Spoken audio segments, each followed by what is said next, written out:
जय Gaur Nitai. Is it visible? नया माताजी स्लाइड बराबर? हाँ हाँ विजिबल. ओके, તમે રેકોર્ડિંગ સ્ટાર્ટ કરી શકો માતાજી? हाँ કરી દીધું. કરી દીધું. Okay, thank you. તો શ્રી શ્રી રાધા ગોવિંદ ટેમ્પલ ઇસ્કોન મેંગલુરુ તરફથી તમારું બધાનું હાર્દિક સ્વાગત છે. મને ખૂબ આનંદ થાય છે તમને બધાને આવકારતા. 9મું ચેપ્ટર ઓલમોસ્ટ આપણે ભગવદ ગીતાના સેન્ટરમાં પહોંચી ગયા છીએ. તો એ ખૂબ મહત્વની વાત છે કે તમે બધા અત્યાર સુધી મારી સાથે બની રહ્યા છો. તો થેન્ક યુ. શ્રી શ્રી રાધા ગોવિંદજીના ચરણોમાં વંદન કરીએ. શ્રી કૃષ્ણજીના ચરણોમાં, અર્જુનજી ભગવાનના શાશ્વત ભક્તના ચરણોમાં વંદન કરીએ. એવા જ ભગવાનના શાશ્વત ભક્ત શિલા પ્રભુપાદજીના ચરણોમાં વંદન કરીએ. જય પતાકા સ્વામીજી મહારાજ, નામનિષ્ઠ દાસ પ્રભુજીના ચરણોમાં વંદન કરીએ. અને એમના જેવી ભક્તિ આપને પ્રાપ્ત થાય એવી આપણે એમને વિનંતી કરીએ. ઓમ અજ્ઞાનમ તિમિરાંધસ્ય જ્ઞાનાજન શલાકયા ચક્ષુરુન્મિલિતમ યેન તસ્मै શ્રી ગુરુવે નમઃ. શ્રી ચૈતન્ય મનોભીષ્ટમ સ્થાપિતમ યેન ભૂતલે સ્વયં રૂપ કદા મह्यं દદાતિ સ્વપદાન્તિકમ વંદેહમ શ્રી ગુરુમ શ્રીયુતાપદકમલમ શ્રી ગુરુમ વૈષ્ણવાંશ્ચ શ્રી रूपम सागर जातम सागण रघुनाथान्वितम तत्सजीवम साद्वैतम सावधूतम परिजन सहितम कृष्ण चैतन्य देवम श्री राधा कृष्ण पादान सागण ललिता श्री विशाखान्वितांश्च हे कृष्णा करुणा सिंधु दीनबंधु जगतपते गोपेश गोपिका कांत राधा कांत नमस्तुते. तप्त कांचन गौरांगी राधे वृंदावनेश्वरी वृषभानुसुते देवी प्रणमामि हरि प्रिये. वाञ्छाकल्पतरुभ्यश्च कृपा सिन्धुभ्यैव च पतितानां पावनेभ्यो वैष्णवेभ्यो नमो नमः. अनंत कोटि वैष्णव वृंद की जय. शिला प्रभुपाद की जय. ग्रंथराज श्रीमद् भगवद गीता श्रीमद् भागवतम की जय. सद्गुरुदेव की जय. नमो ओम विष्णुपादाय कृष्ण पृष्ठाय भूतले सुमते भक्ति वेदांत स्वामिनिति नामिने. नमस्ते सारस्वती देवे गौरवाणी प्रचारिणे निर्विशेष शून्यवादी पाश्चात्य देश तारिणे. जय श्री कृष्ण चैतन्य प्रभु नित्यानंद श्री अद्वैत गदाधर श्रीवासादि गौर भक्त वृंद. Hare Krishna Krishna Krishna Hare Hare, Hare Rama Rama Rama Hare Hare.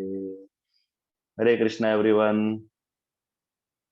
Hare Krishna. Hare Krishna. Hare Krishna. Hare Krishna. Thank you so much. Hare Krishna स्वागत प्रभुजी. છે બધાનું. હરે કૃષ્ણ માતાજી. હરે કૃષ્ણ. વેલકમ. ઓકે, તો ખૂબ ઇમ્પોર્ટન્ટ ચેપ્ટર 9મું ચેપ્ટર. બરાબર. પરમ ગુહ્ય જ્ઞાન, મોસ્ટ કોન્ફિડેન્શિયલ નોલેજ પણ આને કહેવાય છે. કારણ કે આ ચેપ્ટરમાંથી આપણને જે મળવાનું છે એ ખૂબ સિક્રેટ, જો કે ટોપ સિક્રેટ પણ કહેવાય છે, એટલે જ એનું ચેપ્ટરનું નામ છે પરમ ગુહ્ય જ્ઞાન. ટોપ સિક્રેટ આપણને જ્ઞાન મળવાનું છે. જેવું ચેપ્ટરનું નામ છે એવું જ આપણને જ્ઞાન મળશે. અને જેમ જેમ ભગવદ ગીતાના ચેપ્ટર આગળ જતા જાય એમ એમ જ્ઞાનની હાઈટ છે એ વધતી જાય. જો આપણે એક બીજા ચેપ્ટરમાં આપણે એક સિક્રેટ નોલેજ જોયું હતું, ગુહ્ય જ્ઞાન કયું હતું એ? હરે કૃષ્ણ. સેકન્ડ ચેપ્ટરમાં આપણે એક ગુહ્ય જ્ઞાન ભગવાને આપણને કીધું કે ભાઈ રહસ્યમ ઉત્તમમ અર્જુનને કહે છે, બરાબર ને? કયું છે જ્ઞાન? હરે કૃષ્ણ. આપણે શરીર નથી, આપણે શરીર નથી, આત્મા છીએ. હરે કૃષ્ણ. બરાબર છે. હિરલજી, જયેન્દ્રજી, નમ્રતાજી, થેન્ક યુ. આપણે શરીર નથી, આપણે આત્મા છીએ. બીજા ચેપ્ટરમાં આપણે જોયું, બરાબર. તો હવે અહીંયા આપણને એનાથી પણ એક હજી ટોપ સિક્રેટ જ્ઞાન આપે છે. આ વિગ્રહ ક્યાંના છે? હરે કૃષ્ણ. તમારી સામે છે એ વિગ્રહ ક્યાંના છે? ભગવાન બિરાજે છે તમારી સામે. વૃંદાવનના પ્રભુજી. માયાપુર. માયાપુર. માયાપુર છે. અને કયા ભગવાન છે? ચૈતન્ય. ચૈતન્ય મહાપ્રભુ. પંચતત્વ છે. આપણે માળા કરતા પેલા પંચતત્વ મંત્ર બોલીએ છીએ ને, એ આ પંચતત્વ છે જે તમારી સામે છે, બરાબર ને? સૌથી વચ્ચે ચૈતન્ય મહાપ્રભુ, બાજુમાં નિત્યાનંદ પ્રભુ, પછી આ સાઈડમાં છે દાઢીવાળા છે અદ્વૈત પ્રભુ, બરાબર. ચૈતન્ય મહાપ્રભુજીની બાજુમાં ગદાધર પંડિતજી રાઈટ હેન્ડ સાઈડ ને, બરાબર. અને આ રાઈટ સાઈડ ની અંદર છેલ્લે છે એ શ્રીનિવાસ પ્રભુ, અને અહીંયા છે એ કૃષ્ણ છે. ઓકે, ચેપ્ટરની શરૂઆત કરીએ. સુંદર મજાના વિગ્રહ ના આપણે દર્શન કર્યા. પ્રભુજી. હરે કૃષ્ણ કોમલજી, વેલકમ માતાજી, થેન્ક યુ. તો આ જે માયાપુરના વિગ્રહ છે ને, તમે માયાપુર દર્શન કરવા જાઓ ને તો એ વિગ્રહ ખૂબ મોટા છે, વિશાળ વિગ્રહ છે. અને આ પંચતત્વ સિવાયના પણ ત્યાં અષ્ટ સખી રાધા રાણી, કૃષ્ણજી, એમની સાથે એમની અષ્ટ સખી બિરાજે છે, 8 સખી, બરાબર. લલિતા, વિશાખા આદિ આપણે રોજ બોલીએ છીએ ને, એમને પ્રણામ કરીએ છીએ. એ વિગ્રહ માયાપુરમાં બિરાજે છે. તો મોટા વિગ્રહ છે કે આ જે પૂજારી પૂજા કરતા હોય ને, તો એ ભગવાનના છે ને કે મેક્સિમમ કમર સુધી પહોંચી શકે એમ પૂજા કરતા કરતા, બરાબર. એટલા મોટા અને સુંદર વિગ્રહ છે. યસ જિગ્નેશ દરબારજી, વેલકમ પ્રભુ. તમને કો હોસ્ટ બનાવી દઉં છું.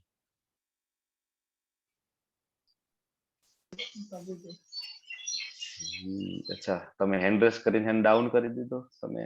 અચ્છા, ઓકે. આમાં એવું થયું, હું સિલેક્ટ કરું ને ત્યાં નીચે જતો રહે.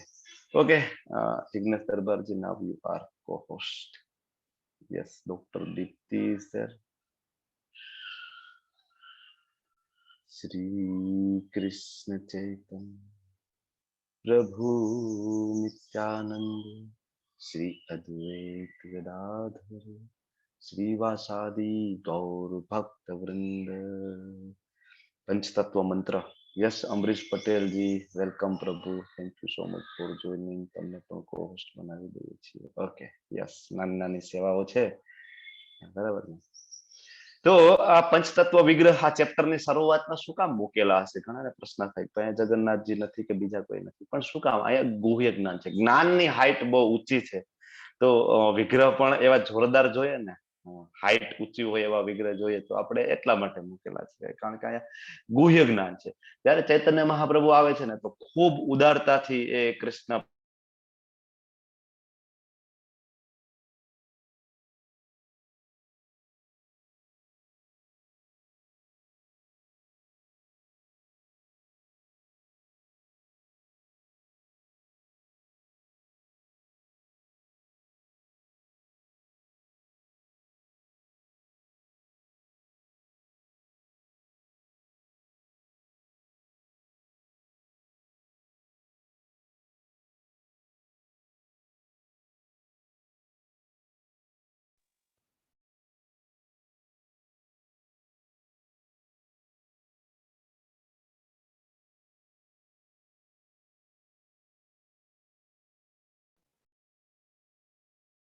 હરે કૃષ્ણ. હરે કૃષ્ણ. નેટવર્ક જતો રહ્યું. ના, હવે આવી ગયું છે. સ્લાઇડ જતી રહી ને પણ. હા, સ્લાઇડ. ઓકે, આજે થોડો નેટવર્કનો ઇસ્યુ થશે મને એવું લાગે છે. હવે વિઝિબલ છે. ઓકે, બધું બરાબર છે ને? કન્ટિન્યુ કરીએ ને? હા, કન્ટિન્યુ. ઓકે, તો એટલા માટે મારો બીજો વોઇસ આવે છે કે નહીં? બીજા ડિવાઇસમાં મ્યુટ કરી દો. હા, એવું જ કરું છું. કૃષ્ણ ચૈતન્ય. ઓકે, પંચતત્વોની આપણે વાત થતી હતી કે જ્ઞાનની હાઈટ છે એ ખૂબ છે, તો આપણે વિગ્રહ પણ એવા પસંદ કરેલા છે ચેપ્ટરની શરૂઆતની અંદર. અહીંથી પહેલા શ્લોકની શરૂઆત આપણે કરી દઈએ. તો શ્રી ભગવાન ઉવાચ ઇદમ તુ તે ગુહ્યતમમ પ્રવક્ષ્યામ અનસૂયવે જ્ઞાનમ વિજ્ઞાન સહિતમ યજ્ઞાત્વા મોક્ષયે શુભાત. પૂર્ણ પુરુષોત્તમ પરમેશ્વર કહે છે, પ્રિય અર્જુન, તું કદાપી મારી ઈર્ષા કરતો નથી. જો સૌથી ઇમ્પોર્ટન્ટ છે, ઈર્ષા નથી કરતો. ભગવાન આની પહેલા પણ અર્જુનને કહે છે કે અર્જુન, તું મારો મિત્ર છે, તું મારો ભક્ત છે, એટલે હું તને આ રહસ્ય આપું છું જ્ઞાનનું, કે તું સમજી શકીશ. બરાબર, હવે બધું બરાબર છે ને અમરીશજી? બરાબર ને? કન્ટિન્યુ કરી દઉં ને? બરાબર, જિગ્નેશ દરબારજી. Okay, thank you. તો આ જ્ઞાન મેળવવાની પાત્રતા શું છે? ભગવદ્ ગીતા સમજવાની પાત્રતા શું છે? શું એનું મિનિમમ ક્વોલિફિકેશન, મિનિમમ ક્રાઇટેરિયા શું છે? તો પેલા ભગવાને અર્જુને કીધું કે તું મારો ભક્ત અને તું મારો મિત્ર છે, એટલે હું જ્ઞાન આપું છું. એટલે આપણે ભગવાનના ભક્ત હોવા જોઈએ, અને આપણે ભગવાનને આપણા ટોપ મોસ્ટ વેલ વિશર માનતા હોવા જોઈએ, મતલબ આપણે એના મિત્ર માનતા હોવા જોઈએ.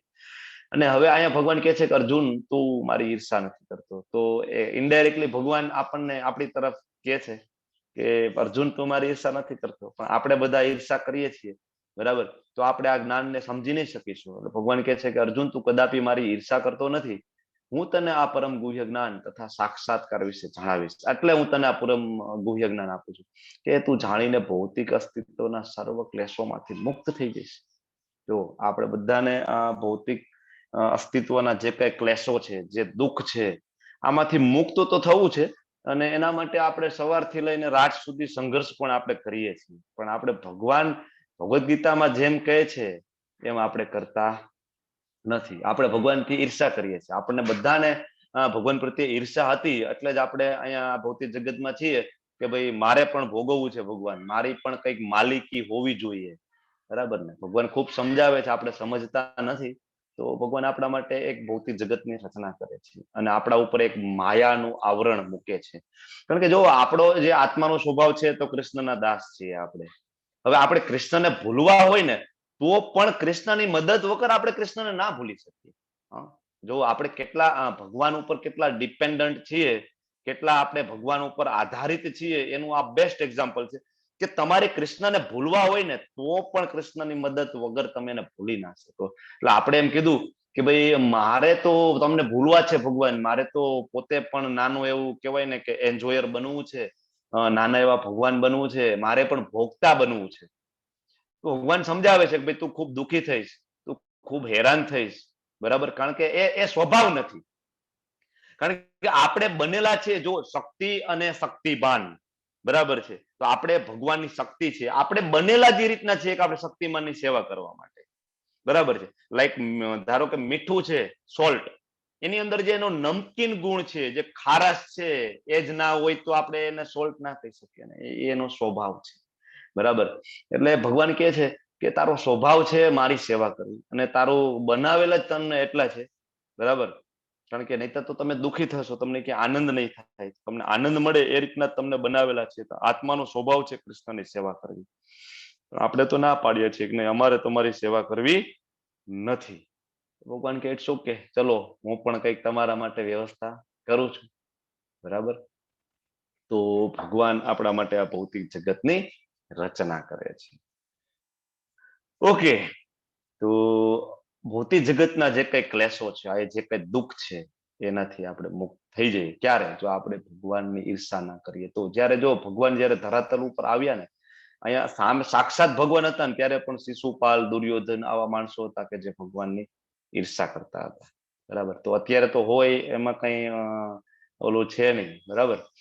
તો 5મા અધ્યાયના છેલ્લા શ્લોકમાં આપણે જોયું હતું ને, ભોક્તારમ યજ્ઞ તપસા સર્વલોક મહેશ્વરમ સુરહદ સર્વભૂતાનામ જ્ઞાત્વામાં શાંતિ વૃક્ષથી. ભગવાને શાંતિનું પીસ ફોર્મ્યુલા આપણને ત્યારે આપ્યું હતું કે જે મને બધા યજ્ઞ સર્વ યજ્ઞોનો ભોગતા જાણે છે, સર્વલોક મહેશ્વરમ, બધા લોકો, બધા દેવી દેવતાઓ, બધા જીવોનો મને ઈશ્વર માને છે, અને જે મને સુરદમ સર્વભૂતાનામ, કે હું બધાનો કહેવાય ને કે ટોપ મોસ્ટ વેલ વિશર છું, બરાબર. આવું જે જાણી લેશે એને શાંતિ પ્રાપ્ત થશે. તો આપણે ભગવદ્ ગીતાના આ રીતના શ્લોકો વાંચતા જઈએ, એનો અનુવાદ વાંચતા જઈએ, પઠન કરતા જઈએ, આગળ વધતા જઈએ, લેવલ 1, લેવલ 2, તો એનાથી શું થશે?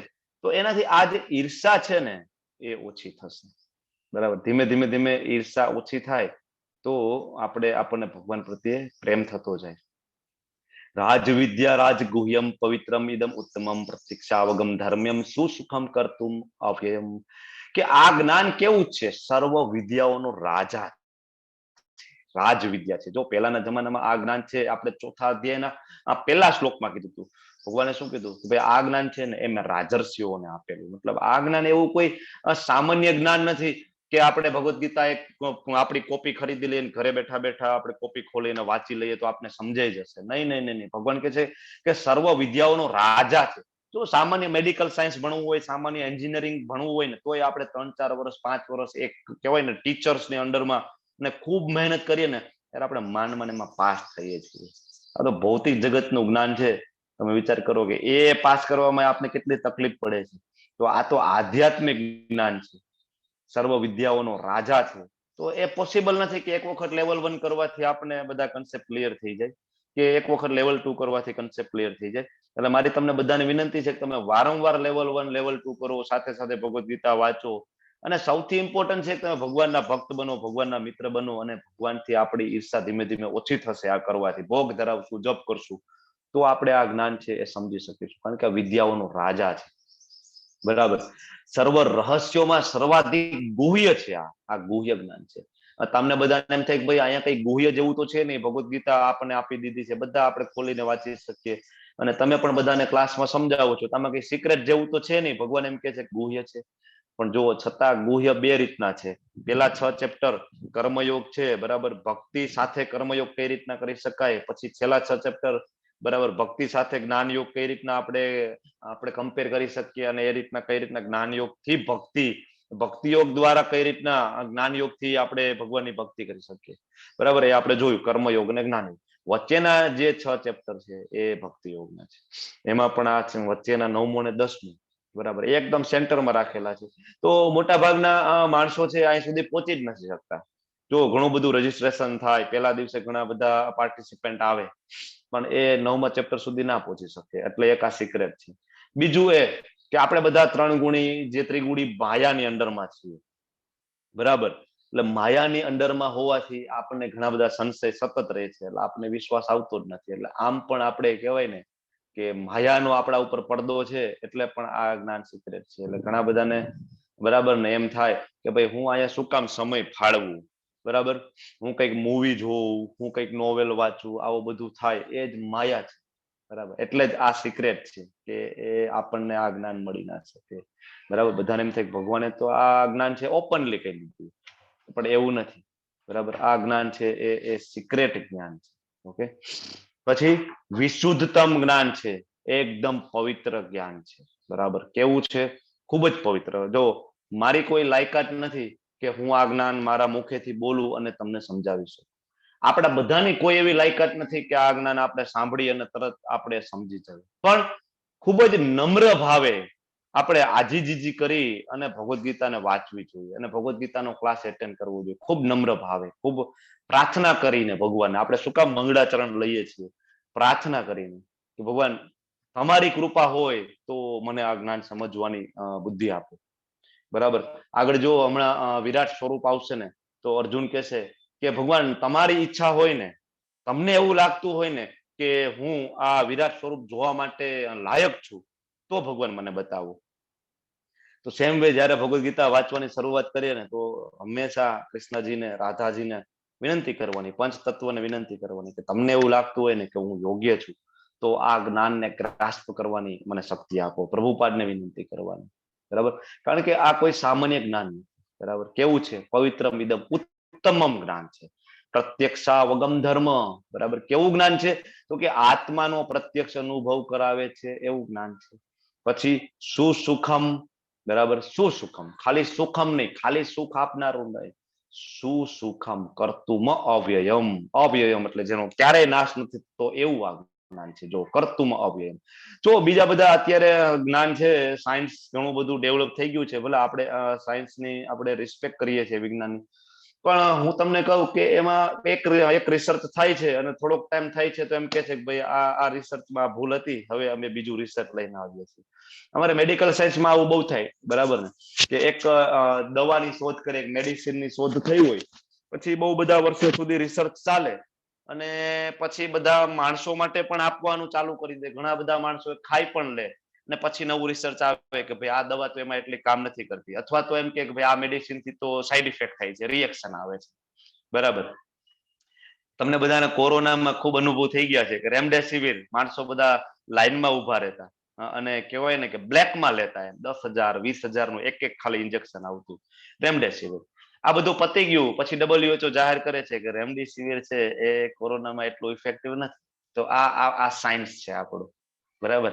કહેવાય ને કે એક મોટો બોક્સ હોય ને, એમાં કેટલા બધા કબૂતર ભરેલા છે, અને એમાંથી કબૂતર કાઢે છે એટલે વ્હાઈટ નીકળે છે, વ્હાઈટ નીકળે છે, સફેદ નીકળે છે. એટલે શું કે છે કે ચલો જાહેર કરી દો કબૂતર સફેદ કલરના હોય છે, સિલેબસમાં આપી દો, બાળકોને ભણવા માંડો, કબૂતર સફેદ કલરના હોય. હવે કાઢે છે, હવે એક એમાંથી કાળું નીકળે છે, પછી કાળું સફેદ નીકળે. એટલે કે છે કે ભાઈ આલો પેલા કીધું તો ખોટું છે, કબૂતર કાળા પણ હોઈ શકે અને કબૂતર સફેદ પણ હોઈ શકે છે. હવે આ ભણાવવાનું ચાલુ કરો. કાઢે છે. બરાબર, થોડોક ટાઈમ થાય છે તેમાં બીજા કલરના નીકળે છે. એટલે પછી એમ કે છે ભાઈ પેલા કીધું તો એ બધું ખોટું છે, કબૂતર તો મલ્ટી કલરના પણ હોઈ શકે છે. તો આ અત્યારનું સાયન્સ છે, આ આપણું વિજ્ઞાન છે. ભલે આપણે જે એની રિસ્પેક્ટ કરીએ છીએ, પણ એ મોસ્ટલી કહેવાય ને એ ઓથેન્ટિક ભગવદ્ ગીતા જેટલું ઓથેન્ટિક ના. ભગવદ્ ગીતા જો 700 શ્લોક છે, એ 700 શ્લોક છે ને એક શ્લોક જયારે ભગવાને કીધેલા છે તો આજ સુધી એમને એમ જ એપ્લાય થઈ શકે છે. એવું નથી કે ભાઈ પેલા 700 હતા અને હવે નવી એડિશન આવે છે એમાં 702 શ્લોક અમે બરાબર આપણે કરેલા છે, બીજા 2 શ્લોક એડ કરીએ છીએ, એવું નથી. બાકી બધા જ્ઞાનમાં એડિશન આવે. જો પેલા ઓપરેશન થતા હતા તો સાદા ઓપરેશનો થતા હતા, અને હવે અત્યારે લેટેસ્ટ ઓપરેશન આવે તો કે લેસર થી ઓપરેશન કરીએ છીએ, લેપ્રોસ્કોપી થી ઓપરેશન કરીએ છીએ, દૂરબીન થી ઓપરેશન કરીએ છીએ. અપડેટ થયા રાખે છે, બરાબર. તો પેલાનું જ્ઞાન છે એ કહેવાય કે નકામું થઈ ગયું. પણ ભગવદ્ ગીતાનું એવું નથી. ભગવદ્ ગીતા પેલા પણ એટલું રિલાયેબલ હતું, અત્યારે પણ 100% રિલાયેબલ છે. ઓકે, કેવું જ્ઞાન છે, સુસુખમ જ્ઞાન છે, ખૂબ આનંદ અપાડે એવું જ્ઞાન છે. જો જ્ઞાન યોગમાં ખૂબ મહેનત કરવી પડે, વાંચવું પડે ખૂબ, બરાબર. અષ્ટાંગ યોગમાં તો ખૂબ મહેનત કરવી પડે. 6થા ચેપ્ટરમાં આપણે જોઈ લીધું, બરાબર ને. ગુફામાં જવાનું, તપ કરવાનું, એકલું રહેવાનું, ખૂબ ખૂબ અઘરું છે. કર્મયોગમાં તો તકલીફ છે. તમે બધા સવારથી ઉઠીને સાંજ સુધી કર્મયોગમાં તો મહેનત કરો જ છો બધા, તો કર્મયોગ પણ તકલીફમાં છે. તો ભક્તિ યોગ છે ને એ ભગવાન કે છે એકદમ સુખમ છે. જો ભગવાનને ભોગ લગાડવામાં ખૂબ આનંદ આવે, ભોગ બનાવવામાં પણ આનંદ આવે, અને એ ભોગ લાગી જાય પછી એ પ્રસાદ ગ્રહણ કરવામાં તો ખૂબ આનંદ આવે, ખૂબ મજા આવે, ખૂબ ટેસ્ટી હોય. ભગવાનને ફૂલ ચડાવવામાં ખૂબ આનંદ આવે, શણગારવામાં આનંદ આવે, એ ફૂલને સૂંઘવામાં ખૂબ આનંદ આવે, બરાબર. એટલે આ જ્ઞાન છે એ સુસુખમ છે, અવ્યયમ છે. એકવાર આ જ્ઞાન આવી જાય તો એ જ્ઞાન છે એ ક્યારેય કહેવાય કે નકામું નથી જતું, વિનાશ એ જ્ઞાનનો થતો નથી, બરાબર. જન્મો જન્મો સુધી આ જ્ઞાન આપણી સાથે આવે. એટલે ભગવાન કે છે કે આ જ્ઞાન છે કેવું છે, કર્તુમ અવ્યયમ. ઘણા બધા નાના નાના બાળકો જન્મે અને થોડોક ટાઈમ થાય બોલવા શીખે તો તરત દામોદર અષ્ટકમ બોલતા હોય છે, આપણે જોયા છે, બરાબર. વિષ્ણુ સહસ્ત્ર નામ બોલતા હોય છે. ક્યાંથી બોલે છે? અને આગલા જન્મમાં પ્રેક્ટિસ કરેલી છે એટલા માટે. એટલે ભગવાન એ કહે છે કે આ જ્ઞાન અવ્યયમ છે અર્જુન, બરાબર. તારો જન્મ પૂરો થઈ જાય, આગળના જન્મમાં પણ સેમ ટુ સેમ રહેશે. કારણ કે આપણું આ ખાલી શરીર છોડીને આપણે જઈએ છીએ પંચમહાભૂતમાં, બરાબર. પણ જે આપણી જે સોફ્ટવેર છે ને, મન બુદ્ધિ અહંકાર, આપણો હાર્ડવેર આ પડ્યો રહે છે, સોફ્ટવેર છે એ સાથે જાય છે, મન બુદ્ધિ અહંકાર વાળો, બરાબર. તો આ જ્ઞાન આવું છે, બરાબર. ઓકે, પછી આગળ વધીએ. ભગવદ્ ગીતા એ શિક્ષણનો રાજા છે. જો ઘણા બધા જ્ઞાન છે, સોશિયલ સાયન્સ છે, આયુર્વેદિક નોલેજ છે, એસ્ટ્રોલોજીકલ સાયન્સ છે, પણ ગીતા છે એ બધા જ્ઞાનનો રાજા છે. મેં તમને હમણાં કીધું ને કે સાયન્સ છે તો એવું છે, બરાબર ને, બોક્સમાંથી કબૂતર કાઢવા જેવું છે, બરાબર છે, કે આપણે એનો ઉપયોગ કરીએ છીએ, આપણે કહેવાય કે ભૌતિકતાથી ગ્રસ્ત છીએ એટલા માટે, ઠીક છે, રિસ્પેક્ટ કરીએ છીએ, પણ જ્ઞાનનો રાજા છે એ ભગવદ્ ગીતા છે.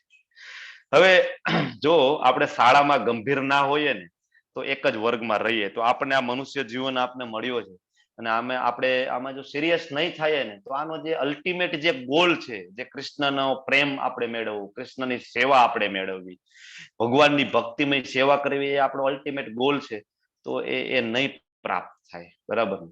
એટલે આપણે જો ગંભીર નથી તો જન્મ મૃત્યુ જરા વ્યાધિના ચક્રમાં આપણે સતત અહીંયા રહી જશું, બરાબર ને.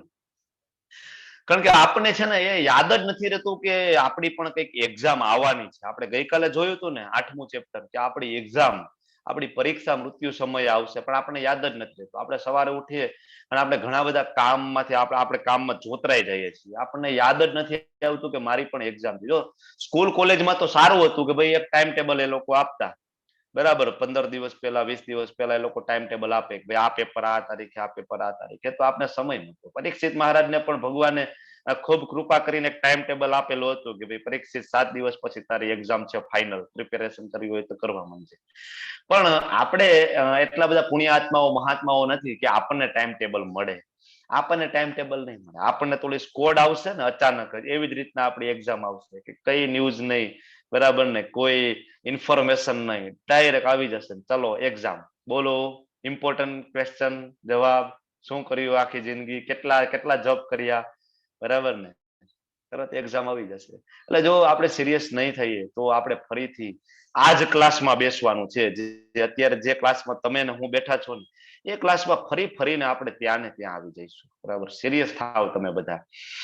માયા છે ને આપણા કર્મો પૂરા થાય ને તો ફરીથી આપણે મનુષ્ય જન્મ અપાવે છે અને આપણે કે છે ભાઈ હવે તો પાસ થા, એક ને એક ક્લાસમાં કેટલા વર્ષ સુધી તું રહીશ, બરાબર ને? ઓલા ટીચર કે નહીં 5 વર્ષ સુધી આપણે 10માં 8માં 5માં આપણે ઘણા બધા આપણી સાથે ભણતા હોય એ બાળકો હતા કે તન અત્યારે જો કે ફેલ નથી કરતા, અમારા વખતમાં તો ફેલ કરતા, 1 થી 7માં ફેલ કરતા, હવે તો ફેલ જ નથી કરતા, ગવર્મેન્ટ કે છે કે ફેલ નહીં કરવાના 1 થી 7માં, બરાબર? અમારા વખતે હતા 5માં હોય તો એને 3-4 વર્ષથી એ 5માં જોઈએ, 6માં હોય તો 4 વર્ષથી 6માં જોઈએ, તો પછી છેલ્લે ટીચર ને પ્રિન્સિપલ કંટાળીને એમ કે હવે તો કંઈક કર, પછી ગ્રેસ માર્ક આપી દે, ઓલાને કહેવાય 35 પાસ થવાનું હોય તો 32 આવે તો થોડા ગ્રેસ ઉમેરીને આગળ ધક્કા મારે. તો સેમ વે માયા એમ કહે હવે તો પાસ થાય, ક્યાં સુધી આયા રહીશ? તો આપણે સિરિયસ થવું જોઈએ. ભગવાન શું કે છે? અશ્રદ્ધા નામ પુરુષા ધર્મસ્યાય પરંતપ અપ્રાપ્યમાં નિર્વર્તનથી મૃત્યુ સંસાર વર્તમાન. કે હે શત્રુ વિજેતા જે મનુષ્યો ભક્તિમાં જેને શ્રદ્ધા નથી. જો હવે હું તમને એમ કહું સિરિયસ થાવ, પણ નહીં સિરિયસ થાય તો શું થશે આપણું? બરાબર ને? આપણે ધારો કે ભગવાન પ્રત્યે શ્રદ્ધા નથી, કૃષ્ણનો પ્રેમ આપણે આપણા હૃદયમાં પ્રગટ આપણે નથી કરી શકતા, તો શું થાય? તો ભગવાન કે છે એવો મને પ્રાપ્ત નથી કરી શકતા. તેથી તો ભૌતિક જગતમાં જન્મ મરણના માર્ગે પાછા આવે છે. જો કેટલું પ્રેક્ટિકલ નોલેજ છે. ઘણા બધા એમ આપણને કહેતા હોય કે ભાઈ પુનર્જન્મનું ક્યાં લખેલું છે? પાપ કર્મ કરીશું તો શું ફરક પડે છે? આ જન્મમાં અહીંયા જ મોજ કરી, આના પછી કઈ નથી, કોણ જોવા વાળું છે? પણ ભગવદ્ ગીતાના દરેક શ્લોક તમે વાંચો, એકદમ પ્રેક્ટિકલ શ્લોક છે અને પ્રભુપાદે આપણા માટે એટલું ઈઝી કરી દીધું છે કે આપણા જેવા, મારા જેવા તુચ્છ મનુષ્ય, આપણા જેવા સામાન્ય માણસો, નિકૃષ્ટ માણસો પણ ભગવદ્ ગીતા વાંચે ને ભગવાન એક્ઝેક્ટલી શું કહેવા માંગે છે આપણે સમજી શકીએ છીએ. બરાબર? આ આપણા કહેવાય પ્રભુપાદની આપણા ઉપર ખૂબ કૃપા છે. બરાબર? તો હવે અશ્રદ્ધાળુ માણસોની ગતિ શું થાય? તો કૃષ્ણ કહે છે કે મને નથી પ્રાપ્ત કરી શકતા. મને પ્રાપ્ત નથી કરી શકતા મતલબ ધામમાં નથી જઈ શકતા. ધામમાં ન જાય તો ક્યાં અહીંયા રહીશું આપણે? બરાબર ને? એટલે આપણી શ્રદ્ધાનું ખૂબ મહત્વ છે. આપણે આગળ પણ શ્રદ્ધા ન હોવી, શ્રદ્ધા નથી તો ભગવાન એને અવગુણ કે છે. ભાઈ શ્રદ્ધા નથી તો અવગુણ છે, તમે આને રહી જશો. જો આપણે તો શરમ આવે, આપણે કહેવાય કે માળા કરતા હોય અને આપણે કોઈ પૂછે શું કરો છો, તો આપણે આમ કહેવાય બીડબેક છુપાઈ દે, અરે કઈ નથી કરતો. બરાબર? ભગવદ્ ગીતાના ક્લાસ આપણે જોઈન કરતા હોય ને ક્લાસ લેતા હોય, કોઈ રિલેટિવ આવીને જોવે શું કરો છો તમે? કઈ નહીં, આ તો એક લિંક આવી હતી ફેસબુકમાં, જોતો હતો કે આ બધા ખરેખર હરે કૃષ્ણ વાળા કરે છે શું? મને કોઈ ખાસ ઇન્ટરેસ્ટ નથી સ્પિરિચ્યુઅલમાં, આધ્યાત્મિકમાં આગળ વધવાનો. આ તો જોતો હતો કે આ બધા શું કરે છે. પણ હવે આપણને કહેવાય ને કે શરમ આવે છે, શ્રદ્ધા બતાવતા આપણને શરમ આવે છે. જો તમને અને મને આપણને શ્રદ્ધા બતાવતા શરમ આવશે, ધોતી કુર્તો પહેરતા શરમ આવશે, તિલક કરતા આપણને શરમ આવશે, બરાબર? તો આપણા બાળકો તો પૂરું થઈ ગયું ને, આગલી જનરેશન તો એ ઓળખશે પણ નહીં કૃષ્ણ. હમણાં એક જગ્યાએ અમે સત્સંગમાં ગયા હતા, તો એ બાળક છે એ 10થમાં હતું, 10મા ધોરણમાં ભણતું હતું. અમે એમને પૂછ્યું કે ભાઈ કૃષ્ણના માતા પિતા કોણ છે? ભગવાન શ્રી કૃષ્ણના માતા પિતા કોણ છે? એકચ્યુઅલી અમારે છે ને એના મમ્મી પપ્પા સાથે વાત કરતી હતી, તો અમે એને કહેતા હતા કે ભાઈ તમે ભગવદ્ ગીતા આ યથારૂપ લો, વસાવો, કૃષ્ણ બુક લો અને તમે રીડિંગ કરો ઘરે, અને આ બાળકને પણ આ જ્ઞાન આપો. તો એ અમને કહેતા હતા કે અમારા ઘરે તો ભગવદ્ ગીતા છે ને અમારા તો બાળકને જ્ઞાન છે જ કૃષ્ણ વિશેનું. તો અમને એમ થઈ ગયું કે લાવને પૂછવા દે ને, જ્ઞાન છે તો આપણે પણ જાણીએ. 10થમાં બાળક હતો. પૂછ્યું કે બેટા કૃષ્ણના માતા પિતાનું નામ શું છે? તો એ કન્ફ્યુઝ થઈ ગયો બાળક. બોલો, તો આ આપણો કહેવાય ને કે હિન્દુ સંપ્રદાયનો, હિન્દુ ધર્મનું કહેવાય કે અધોગતિ કહેવાય કે આપણે કૃષ્ણના માતા પિતાની ખબર નથી. અહીંયા હું કોઈ પર્ટિક્યુલર ધર્મ વિશે વાત નથી કરવા માંગતો, પણ આપણે ખ્યાલ હોવો જોઈએ ભગવાન છે, કૃષ્ણ છે, ભગવાન છે. અને આપણે આપણા બાળકોને નહીં શીખવાડે, કોણ શીખડાવશે? જો બીજા ધર્મના લોકો આપણા બાળકને બીજા ધર્મ વિશે, હરે કૃષ્ણ માતાજી, સોરી બટ જે કોલેજિયન છે ને એવાને મેં જોયા છે કે એમને બી ખબર નથી કે કૃષ્ણના માતા નથી પિતા માતાજી, છે. નથી. હા હા, એનું કારણ માતાજી છે ને એ બાળકો નથી. એ જે બાળકો છે એ નિર્દોષ છે માતાજી, એ નથી એનું કામ, એના માતા પિતા એનું કામ છે. આપણે જ ભગવદ્ ગીતા નથી વાંચવી, આપણને જ કૃષ્ણમાં શ્રદ્ધા નથી, તો આપણા બાળકને તો ન આવે. તમે જે કરશો એ બાળક કરશે, એ તો બહુ સિમ્પલ છે. હું મારા બાળકને શીખડાવીશ, એ મારું બાળક શીખશે. હું ભગવદ્ ગીતાના શ્લોક બોલીશ તો મારું બાળક છે એ પોપટની જેમ શ્લોક બોલશે, સમજશે, પ્રભુપાદને વાંચશે. હું વાંચીશ તો, હું જ નહીં વાંચું તો એ નહીં વાંચે. એમાં કઈ નવીન નથી. તો આનાથી થશે હું, જો ભાઈ અત્યારે તો તમે તમારા બાળકનું ધ્યાન રાખવા માટે છો, આ જન્મ પૂરતા. અને આ જન્મમાં તમે એની આખી જિંદગી તો એની સાથે નથી. હું પણ નથી રહેવાનો મારા બાળક સાથે આખી જિંદગી. હું પેલા જતો રહેવાનો, મારું બાળક મારા પછી કેટલા વર્ષો સુધી રહેશે. તો આપણે એની સાથે નથી રહેવાના કે આપણે એને ગાઈડન્સ આપી શકીએ આગળ જતા કે કઈ રીતના એ ધામમાં જઈ શકશે. જો પ્રભુપાદ બહુ ક્લિયરલી કહે કે તમારે ત્યાં સંતાન છે ને, બરાબર, જો તમે એને ભક્તિમાં ના લગાડો, જો તમે એને ભગવાનની ભક્તિ ના અપાવો ને, તો તમને હક જ નથી માતા પિતા બનવાનો. પ્રભુપાદ તો બહુ ક્લિયર કહે છે, તમને હક જ નથી. એને જ્ઞાન નહીં આપો તો આવતા જન્મમાં એક બરાબર કોકરોચ બનશે, ગાય બનશે, ડુક્કર બનશે, સાપ બનશે, વોટ એવર.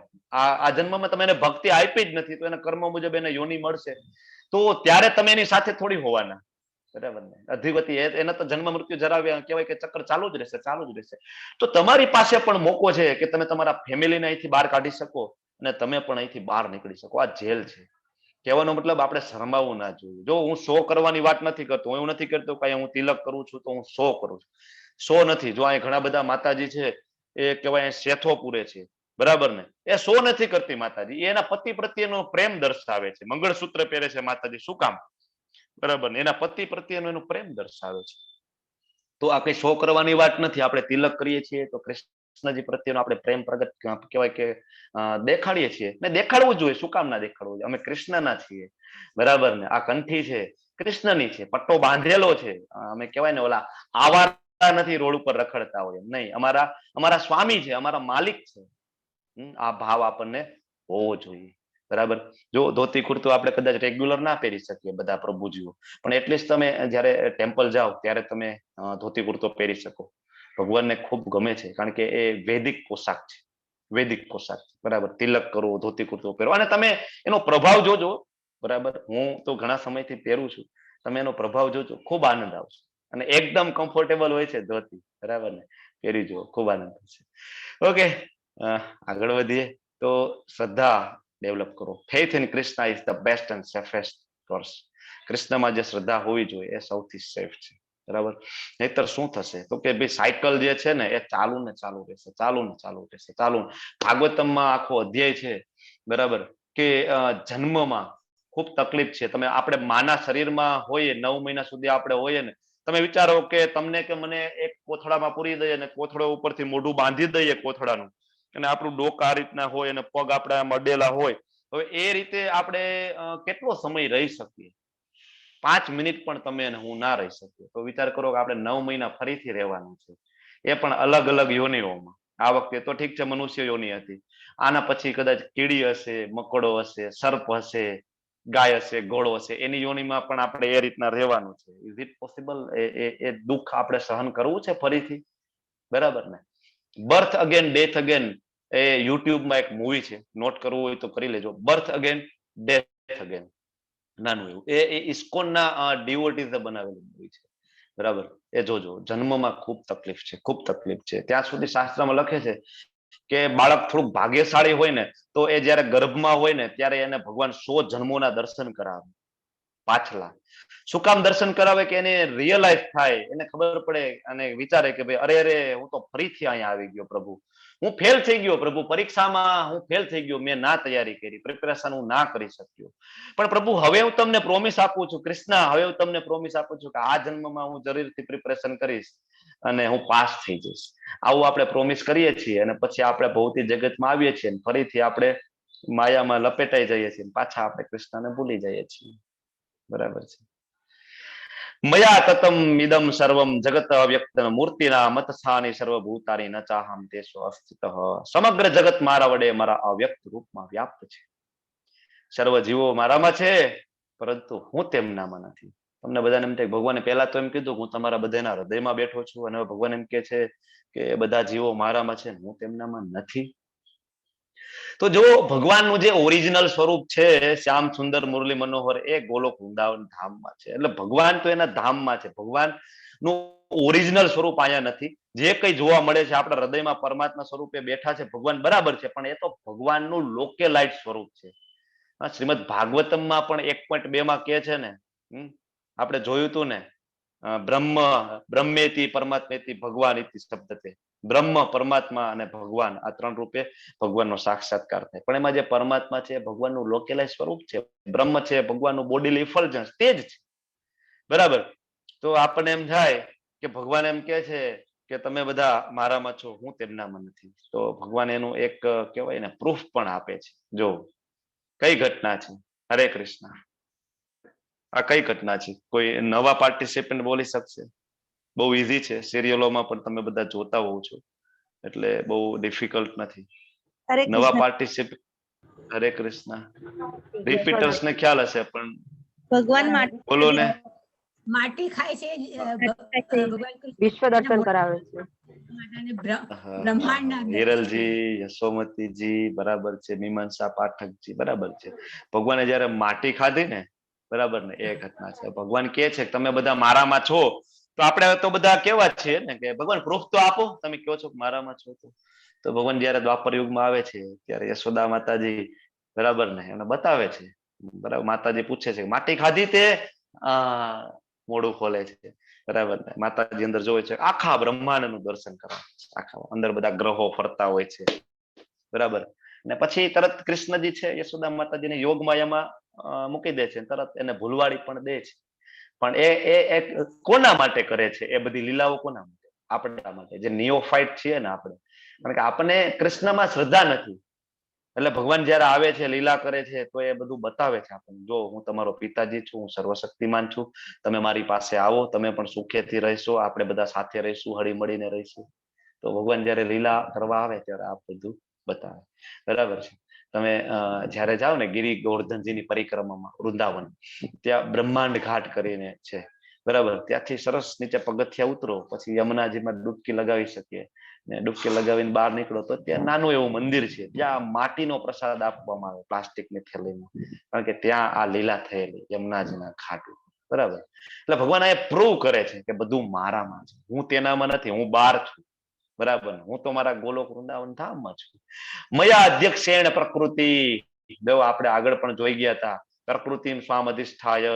બરાબર ને, જોઈ ગયા હતા ને. ત્યારે ભગવાને કીધું હતું કે ભાઈ હું છે સંભવામી આત્મ માયા, હું તો મારી માળાના કે મારી પોતાની યોગ માયાના કારણે પ્રગટ થઉં છું.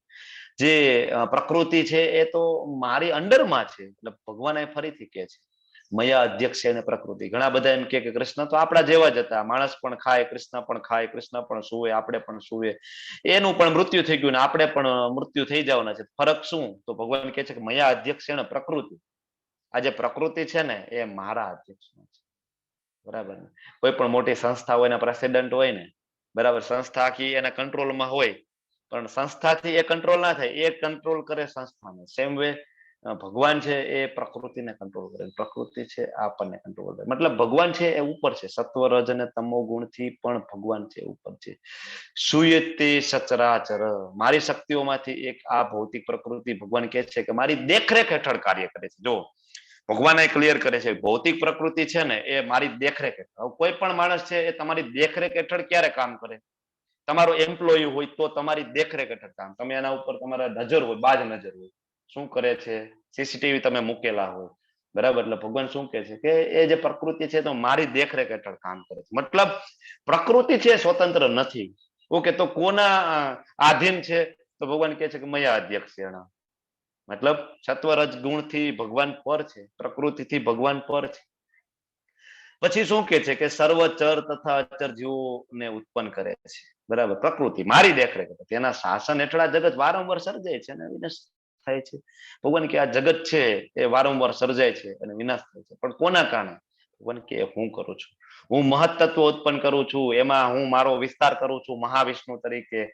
અને એ જ મહાવિષ્ણુ જયારે શ્વાસ બહાર કાઢે છે તો એના દરેક રંધ્રોમાંથી કહેવાય કે અનંત અસંખ્ય બ્રહ્માંડો પ્રગટ થાય છે. એ જ મહાવિષ્ણુ શ્વાસ અંદર લે છે તો અનંત અસંખ્ય બ્રહ્માંડો એ વિલીન થઈ જાય છે. બરાબર છે. તો ભગવાન કહે છે કે મારી દેખરેખ હેઠળ બધું થાય છે, એમાં અર્જુન કઈ. બરાબર. ઓકે, હવે અલગ અલગ યુગમાં અલગ અલગ રૂપમાં ભગવાન પ્રધારે છે. તો બોલો તમે, સતયુગમાં, ત્રેતા યુગમાં, દ્વાપરમાં અને કલયુગમાં કયા કયા અવતાર ભગવાનના થઈ ગયા? કોણ કે છે?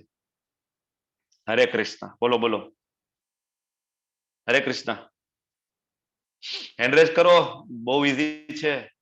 યસ સ્મિતા પાટીલજી, સોરી પટેલજી, સ્મિતાજી બોલો, સતયુગમાં કયો અવતાર આવ્યો ભગવાન? હરે કૃષ્ણ પ્રભુજી. હરે કૃષ્ણ બોલો. સતયુગમાં છે ને વિષ્ણુ ભગવાનના અવતાર રૂપે આવેલા. ઓકે. પછી ત્રેતામાં રામ ભગવાન, Okay. દ્વાપરમાં કૃષ્ણ ભગવાન ઓકે અને કળિયુગમાં કલ્કી અવતાર. આમ 9 અવતાર છે. ઓકે. વિષ્ણુ ભગવાન તરીકે ભગવાન આવેલા છે ક્યારેય ભૌતિક જગતમાં? ના, ભૌતિક જગતમાં નથી આવેલા, પણ એમનું ના. એમના દશાવતાર દિવ્ય સ્વરૂપ, એમ દિવ્ય સ્વરૂપ. નહીં, સતયુગમાં કયા અવતાર સ્વરૂપે આવે છે? સતયુગમાં ભગવાન પરશુરામ, પરશુરામ અને બીજું એમનું વામન અવતાર હતો, પછી મત્સ્ય અવતાર હતો, પછી કશ્યપ અવતાર હતા, વરાહ, પછી નૃસિંહ અવતાર. હા બરાબર છે. આ બધા જે અવતાર છે, વારા અવતાર છે, નરસિંહ અવતાર સતયુગમાં થાય છે. ઓકે. પછી આવે છે ત્રેતાયુગ. ત્રેતાયુગમાં ભગવાન કયા સ્વરૂપે આવે છે? રામ સ્વરૂપે, રામ ભગવાન. રામ. પછી ઓકે. પછી દ્વાપરમાં દ્વાપરમાં કૃષ્ણ કૃષ્ણ. ભગવાન. અને કળિયુગમાં કલ્કી અવતાર. કલ્કી અવતાર તો હજી આવ્યો જ નથી. ચૈતન્ય મહાપ્રભુ, ચૈતન્ય મહાપ્રભુ સ્વરૂપે ભગવાન 550 વર્ષ પહેલા માયાપુર નવદીપ ધામની અંદર સાક્ષાત શ્રી કૃષ્ણ આવી ગયા. મહાભારતના રેફરન્સો તમને મળી જશે, બરાબર. પછી તમને ભાગવતમના રેફરન્સો મળી જશે, જેમાં બહુ ક્લિયરલી લખેલું છે કે કૃષ્ણ જે છે એ કઈ જગ્યાએ જન્મ લેશે કળિયુગની અંદર, એમની માતાનું નામ સચી હશે. આ બધું પણ ખૂબ ડિટેલમાં વર્ણન છે, બરાબર. તો ચૈતન્ય મહાપ્રભુ એ કળિયુગનો અવતાર છે, ખૂબ મર્સીફુલ અવતાર છે કૃષ્ણના. ચૈતન્ય મહાપ્રભુ, લોર્ડ શ્રી ચૈતન્ય. ચૈતન્યમાં હરે કૃષ્ણ. આધાર કળિયુગમાં ભાગવતમ એ ભગવાનનું વાંગ્મય સ્વરૂપ કહેવાય ને? એ તો છે જ. Yes, obviously. શ્રીમદ ભાગવતમ છે આપણી સાથે છે, આપણી સાથે રહેતો અવતાર છે એ શ્રીમદ ભાગવતમ છે. સાહિત્યિક અવતાર છે ભગવાનનો, બરાબર છે. એક્ઝેક્ટલી માતાજી. પણ કળિયુગમાં ચૈતન્ય મહાપ્રભુ ખૂબ મહત્વનો અવતાર, આપણો કહેવાય કે આપણો ઉદ્ધાર કરનારો જે અવતાર છે ચૈતન્ય મહાપ્રભુ છે. ખૂબ બધા રેફરન્સ છે. તમને બધાને ઘણી બધી મનમાં શંકાઓ હશે, કારણ કે એ છે ને પ્રચ્છન્ન અવતાર છે. ચૈતન્ય મહાપ્રભુ છે પ્રચ્છન્ન અવતાર છે. તો પ્રચ્છન્ન અવતાર એટલા માટે કે એ ભગવાન છે, ભક્ત સ્વરૂપે આવે છે. ચૈતન્ય મહાપ્રભુ છે એ ભક્ત રૂપે અવતરિત થાય છે. એવું ચૈતન્ય મહાપ્રભુને કોઈ એમ કહેતા કે તમે વિષ્ણુનો અવતાર છો, કૃષ્ણનો અવતાર છો, તો એ આ રીતના કાન બંધ કરી એમ કહેતા કે વિષ્ણુ વિષ્ણુ વિષ્ણુ વિષ્ણુ. પણ એ ચૈતન્ય મહાપ્રભુ છે જગન્નાથપુરીની અંદર સાર્વભૌમ ભટ્ટાચાર્ય જે છે એમને ચતુર્ભુજ સ્વરૂપ પણ બતાવે છે. એ ચૈતન્ય મહાપ્રભુ છે એ જગાય મધાય નો વધ કરવા માટે ચૈતન્ય મહાપ્રભુ છે એ સાક્ષાત સુદર્શનનું આહવાન કરીને સુદર્શનને બોલાવે છે. એ જ ચૈતન્ય મહાપ્રભુ છે એ અદ્વૈત આચાર્ય જે છે એના ખાલી તુલસી દળના અભિષેકથી ચૈતન્ય મહાપ્રભુ પ્રગટ થાય છે. અષ્ટપ્રહરી લીલા છે એ તમે ચૈતન્ય મહાપ્રભુની જોવો તો તમને ખ્યાલ આવે. એ નારાયણ છે, કૃષ્ણ છે સ્વયં ચૈતન્ય મહાપ્રભુ. તો કળિયુગમાં આવે છે ચૈતન્ય મહાપ્રભુ. તો આ જે કૃષ્ણ છે મયા અધ્યક્ષ અને પ્રકૃતિ, આવી તો કેટલી બધી ગેલેક્સીઓ જે છે ભગવાન કે પ્રગટ થાય છે અને વિનાશ થાય છે. અને એટલું કોમન છે, ભગવાન કે છે કે સમુદ્રમાં જેમ પરપોટો થાય ને પરપોટો ફૂટી જાય, બસ એટલું જ આ બ્રહ્માંડ ઉત્પન્ન થવા અને એનો વિનાશ થવો એટલું સામાન્ય છે. અવજાનંતી માં મૂડા માનું સિંતનુ માં સત પરમ ભાવમ અજાનંતો મમ ભૂત મહેશ્વરમ. ખૂબ ઇમ્પોર્ટન્ટ છે. ભગવાન કહે છે કે હું જયારે મનુષ્ય સ્વરૂપે આવું છું ને ભાઈ, ત્યારે મૂર્ખ લોકો મારો ઉપવાસ કરે છે. જો જયારે કૃષ્ણ જયારે ધરાતલ ઉપર આવ્યા ત્યારે દુર્યોધન છે, ધૃતરાષ્ટ્ર છે, શિશુપાલ છે, એ ભગવાનને ભગવાન માનતા જ નહીં. તેઓ એને સચરાચરના સર્વોપરી સ્વામી તરીકે એની દિવ્ય પ્રકૃતિને જાણતા જ નથી. આપણે બધા આ કેટેગરીમાં આવીએ છીએ. અવજાનંતી આપણે બધા. આપણે કૃષ્ણ પ્રત્યે શ્રદ્ધા છે જ નહીં, આપણે એટલો વિશ્વાસ જ નથી, આપણે ભગવાનને એટલા જાણતા જ નથી. જો આમ તો આપણી બુદ્ધિ આમ તો એટલી સીમા છે કે આપણે તો આપણા પૃથ્વી ગ્રહને પણ પૂરો જાણતા નથી. તો અહીંયા તો અસંખ્ય બ્રહ્માંડોની વાત થઈ રહી છે. આપણે તો બીજા ગ્રહને પણ નથી જાણતા. આપણે જ્યાં નિવાસ કરીએ છીએ પૃથ્વીને પણ પૂરેપૂરી નથી જાણતા, બરાબર છે. પણ કૃષ્ણને પૂરેપૂરા જાણવા હોય તો એક જ રસ્તો છે, એમની શરણાગતિ સ્વીકારી અને ભક્ત બનીએ, બરાબર.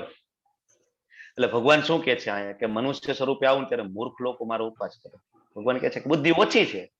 જો ઘણી વખત મા બાપ પણ એના બાળકને કહે ને, ખીજાય કે તને અક્કલ જ નથી, તને કેટલીક વખત શીખડાવવાનું, આમ નહીં કરવાનું, આમ નહીં કરવાનું. જો આપણું બાળક ખોટું કરે, ચોરી કરે, બરાબર, કોઈકને મારીને આવે તો આપણે પણ એને કહીએ ને કે આમ ના કરવું જોઈએ, આપણે પણ એને પનિશમેન્ટ આપીએ. તેમ કૃષ્ણ છે એ પણ આપને એ કહે છે કે મૂર્ખ છો તમે લોકો, કે હું અહીંયા મનુષ્ય સ્વરૂપે અવતરું છું તો હું એ મનુષ્ય નથી. તમે મારી દિવ્ય પ્રકૃતિને જાણતા નથી. તમે હજી ખૂબ આ તો ખૂબ ગુઢ વિષય છે હજી કૃષ્ણને સમજવા. હકીકતે એ કૃષ્ણ મનુષ્ય સ્વરૂપે અવતરે છે ને ત્યારે પણ એ મનુષ્ય નથી, એને કપટ મનુષ્ય તરીકે ઓળખવામાં આવે છે, કપટ મનુષ્ય તરીકે કૃષ્ણ. ખૂબ ડિટેલમાં ચર્ચા થઈ શકે એવો વિષય છે, બરાબર. તો અહીંયા ભગવાન પણ કહે છે તમે મૂર્ખ છો. આપણે બધા મૂર્ખ છીએ, સાચું કેવું પડે ને. આપણા પપ્પા હોય ને એ આપણને સાચું કહે, બરાબર ને. તો મૂર્ખામી ગણાશે જો આપણે ભગવાનને નહીં જાણીએ તો. માનુષ પરમ ભાવમાં મારો જે પરમ ભાવ છે એ તમે જાણતા જ નથી, બરાબર. ઘણા બધાને એમ થાય કે ભગવાન આવે છે અને ખૂબ હેરાન થાય છે, અને શ્રીરામ આવ્યા ને ખૂબ હેરાન થયા, અને કૃષ્ણ આવ્યા ને ખૂબ હેરાન થયા. નહીં નહીં નહીં, અવજાનંતી માં મૂઢામ ભગવાન કહે છે. જો ભગવાનને શું પ્રોબ્લેમ છે? 84 લાખ યોનિઓમાં આપણે બધા અહીંયા ફરીએ, જન્મ થાય મૃત્યુ થાય, ભગવાનને પ્રોબ્લેમ શું? પણ ભગવાન છે ને એ આપણા માતા પિતા છે. આગળ પણ કહેશે ભગવાન તો ત્યાં સુધી કહેશે હું તમારી માં પણ હું છું, તમારો બાપ પણ હું છું, તમારો દાદા પણ હું છું, તમારો પ્રપિતામાં પરદાદા પણ હું છું, આગળ કહેશે. અને આગળ વારંવાર ભગવાન કહે છે કે તમારો પિતાજી હું છું, આઈ એમ યોર ડેડ, બરાબર ને. પણ આપણે માનતા નથી કે યસ પપ્પા, આપણે પપ્પા તરીકે એને સ્વીકારતા નથી, માનતા નથી. એટલે ભગવાન અહીંયા શું કામ કહે છે? કારણ કે આપણે એમના પ્રત્યે પ્રેમ થાય. ભગવાન આપણી રાહ જોવે છે.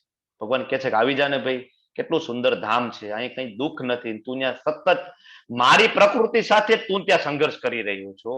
અહીં આપણે બંને સાથે હતા, હવે મારી જ એક અલગ શક્તિ છે, નિકૃષ્ટ પ્રકારની શક્તિ છે, અને તું મારો કહેવાય કે પરાશક્તિ છો, તું મારો જીવ છો, તું મારી પરા પ્રકૃતિ, તું મારી નિકૃષ્ટ જે શક્તિ છે એની હારે તું સંઘર્ષ કરે છો દિવસ અને રાત.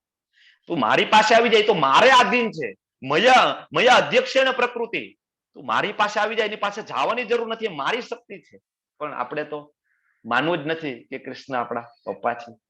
જો આપણે આ શ્લોક વાંચીએ, અનુવાદ વાંચીએ, ભગવદ ગીતા વાંચીએ તો આનાથી છે ને આપણે આપણી જે મૂઢ કેટેગરી છે ને, અહીંયા ભગવાન કહે છે અવજાનતી માં મોટા, એ મૂઢ કેટેગરીમાંથી આપણે બહાર નીકળીએ, બરાબર ને. હવે ધારો કે મૂળ કેટેગરીમાં રહીએ તો શું પ્રોબ્લેમ છે? તો ભગવાન કહે છે મોઘાસા મોઘ કર્માણો મોઘ જ્ઞાના વિચેતસ રાક્ષસીમ આસુરીમ ચેવ પ્રકૃતિમ મોહિની સુતા. અરે ભાઈ, જે લોકો આવી રીતના મોહગ્રસ્ત થાય છે, જે મૂઢ છે, જે મારી દિવ્ય પ્રકૃતિને નથી જાણતા, તો શું થશે? તો ભગવાન કહે છે કે આસુરી અને નાસ્તિક વિચારો પ્રત્યે આકર્ષિત થઈ જશે. આપણે થઈ ગયા છીએ, બરાબર ને. આખો દિવસ આપણે માયાની પાછળ દોડીએ છીએ, અને ભગવાન કહે છે જો આસુરી નાસ્તિક વિચારો પ્રત્યે આકર્ષાય છે, આ મોહગ્રસ્ત અવસ્થામાં તેમની મુક્તિ માટેની આશા, સકામ કર્મો, જ્ઞાન સંવર્ધન બધું વ્યર્થ જવાનું છે. જો મુક્તિ માટેની આશા, તમે મોટા પર્વત હિમાલયમાં જઈને ગુફામાં બેસી જાઓ ને ઓમ કરીને તપ કરો, ભગવાન કે મુક્તિ માટેની આશા છે ને અષ્ટાંગ યોગ વ્યર્થ જશે. સકામ કર્મ, તમને બધાને એમ થાય, મેહુલ જે આપને પૂછતા હતા કે ભાઈ ખાલી દાન કરીએ ના ચાલે, બરાબર ને, વૃદ્ધાશ્રમમાં ડોનેશન આપી દે ના ચાલે. ભગવાન કહે છે કે જો સકામ કર્મો છે ને તમારા વ્યર્થ જશે. મારી તમે દિવ્ય પ્રકૃતિને નહીં જાણો, મારી ભક્તિમય સેવા નહીં કરો, તો ભગવાન અહીં કહે છે કે તમારા સકામ કર્મો છે વ્યર્થ જાય છે. તમારા ગમે એટલા પુણ્ય કર્મ હોય ને, ભગવાન કે એ વ્યર્થ જાય છે. પછી જ્ઞાનનું સંવર્ધન, તમને એમ થાય કે હું વેદો વાંચી લઉં, પુરાણો વાંચી લઉં, બધું વાંચી લઉં, પણ તમે કૃષ્ણને પ્રેમ નથી કરતા, તો ભગવાન કે વ્યર્થ છે. તમે 4 વેદો વાંચીને જો મને નહીં જાણો તો વ્યર્થ છે. કારણ કે આગળ 15મા અધ્યાયમાં ભગવાન કહે છે કે આ જે 4 વેદો છે એ મારામાંથી આવે છે, બ્રહ્માજીને હું આપું છું, વેદાંત સૂત્રનું સંકલન કરતા હું છું, અને એનો ઉદ્દેશ્ય મને જાણવું છે. 4 વેદો જાણી લો. ઘણા બધા બ્રાહ્મણો છે, કહેવાય કે ત્રિવેદી, ચતુર્વેદી આ બધા છે, બરાબર, વેદાંતિઓ કહેવાય. વેદોના શ્લોકો કહેવાય કે પોપટની જેમ બોલે, પણ તમે એને પૂછો કૃષ્ણ વિશે તો એને કઈ જ્ઞાન નથી. તો ભગવાન કહે છે કે વ્યર્થ છે તમારું જ્ઞાનનું સંવર્ધન. તમે મને નથી જાણતા, વેદો બનાવેલા મેં છે, આપેલા મેં છે, અને મને નથી જાણતા, તો શું થાય? તો કે નાસ્તિક અને આસુરી પ્રકૃતિ પ્રત્યે આકર્ષું તો શું થવાનું ભાઈ? તો જન્મ મૃત્યુ જરા વ્યાધિમાં ફસાઈ જઈશું. એને મહાત્માના સ્તૂપમા પાર્થમ દેવી પ્રકૃતિમાં આશ્રિત ભજંત્ય અનન્ય મનસો જ્ઞાત્વા ભૂતાભિમ અવ્યયમ. જો હવે મોહગ્રસ્ત વાળાની વાત પતી ગઈ. હવે આ ભગવાન કહે છે કે ભાઈ કેવા લોકો ભગવાનને જાણવાનો પ્રયત્ન કરે છે, કોણ જાણે છે, જો અહીંયા પાર્થ કે છે, જ્યારે પાર્થ બોલે ને ત્યારે યાદ રાખવાનું કુંતી દેવીને નમસ્કાર કરવાના હૃદયપૂર્વક, બરાબર. આ રીત છે ભગવાનનું જ્ઞાન લેવા માટેની, આ રીત છે. ઓકે, તો હે પાર્થ, મોહગ્રસ્ત જો જે મોહગ્રસ્ત નથી એનું શું થાય?